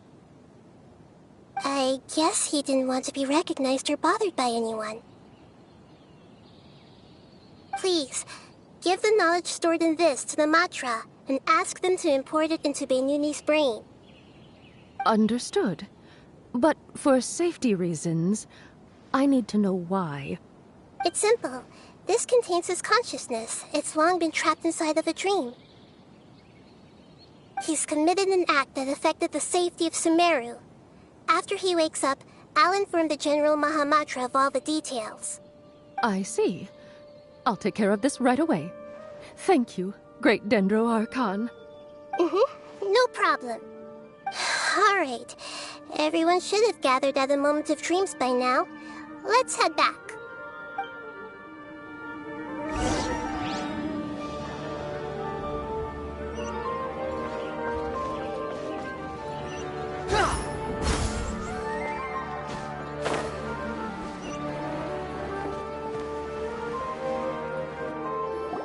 Let's be quiet and just listen in. I wonder what she's going to say. Hello, all of you who have just woken up. I'm sorry for interrupting your beautiful dreams. I may have acted a little cold when handling things in the dream. I sincerely apologize for that. Dreams have amazing power. They inspire us to remain resolute in the face of adversity and help those with aspirations achieve their desires. But dreams also have the potential to exploit people, confuse the senses, and distort the truth. Unfortunately, you were all chosen as prey for an elaborate scheme. As I've said before, I am still learning, and cannot fully empathize with the pain of all the loss you've experienced. But just take a good look around you, and you'll see many other people who have had similar experiences. You should be proud that you've been able to gather here and look toward the future together. The path of life is long, and it's hard for us to see the destination. This leads us to ask a lot of difficult questions. What's the meaning of life? What's the purpose of my existence? Why do I keep experiencing pain and loss? Of course, the most comfortable choice is to stop progressing. Give up thinking, and just keep repeating whatever you're already familiar with. Whenever you have such thoughts, just look at the people and things around you. Some people work hard all day so that their families can have a hot meal on the table at night. Some people travel all over the world in order to create art that resonates with all of Teyvat.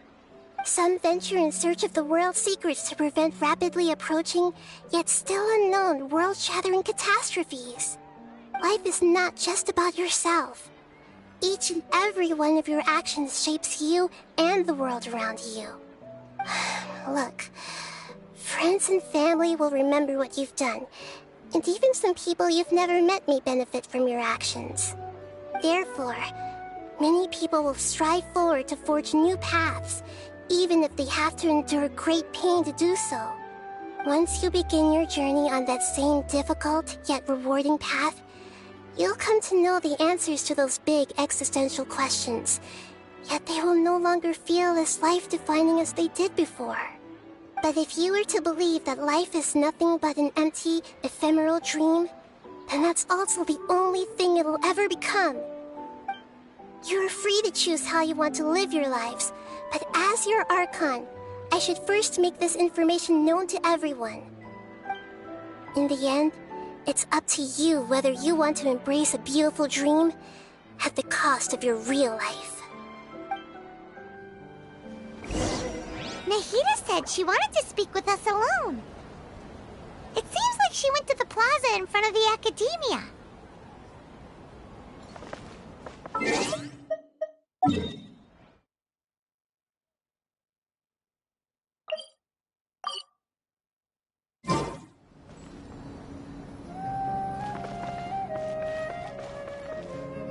You're amazing, Nahida! Even Paimon was nearly won over by that scholar in that dream. Well, he's very good at manipulating the weaknesses of human nature, but perhaps he himself had fallen prisoner to them long ago. That dream was incredibly beautiful and enticing. ordinary people couldn't see through it and easily lost themselves within it. But as long as you can still wake up, you can still move forward with your life. Huh? What makes you say that? Right! You said that you didn't understand human feelings, but we saw how considerate you were with all these people. Your speech just now really connected with everyone. You did a good job. Thank you. I've heard a lot of sad stories along this journey, and several of them have touched my heart. You can't say that the victims of the dream really did anything wrong, and what they wanted was also not unreasonable. That's why I could understand them when they tried to resist us and protect the dream. But all of my understanding and stirred feelings probably can't even account for even 1% of the pain they've experienced. I don't think this 1% can be seen as an example of what you call empathy. You're too hard on yourself, that's for sure. Alright. I suppose going out into the world will help my confidence grow. I've learned that emotions are nothing like knowledge, and that's why it's hard for me to put them into words sometimes. Beinuni, or Moses, said that I had never personally felt the pain of loss. But I have a vague feeling that this isn't true. The moment I entered the dream, I felt like I was wrapped in a blanket of warm feelings. It was so warm that it felt like I had returned to the start of my life, and I didn't want to wake up anymore. But when I opened my eyes, the feeling was gone without a trace. If I have to make an analogy for it, I would say I can no longer see words on a piece of paper after they have been erased, but I can still see the slight indentations of where the words had been written. But now that I've experienced this dream, I think I can say with confidence that I won't dwell too much on the meaning of that warmth. It's enough that I can tell I was once supported by that warmth, and its existence has allowed me to get to where I am today. If I dwell too much on its exact nature, I would be putting the cart before the horse. I gave a speech to inspire my people, so if I were to fail to live up to those words myself, then that would be too embarrassing. Hey,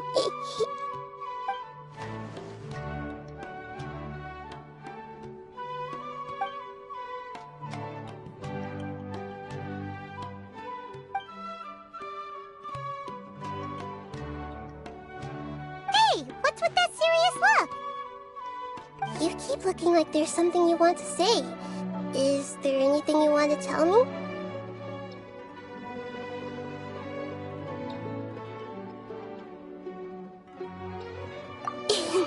Okay. Since we just woke up, let's stretch a little bit. A new day is about to begin.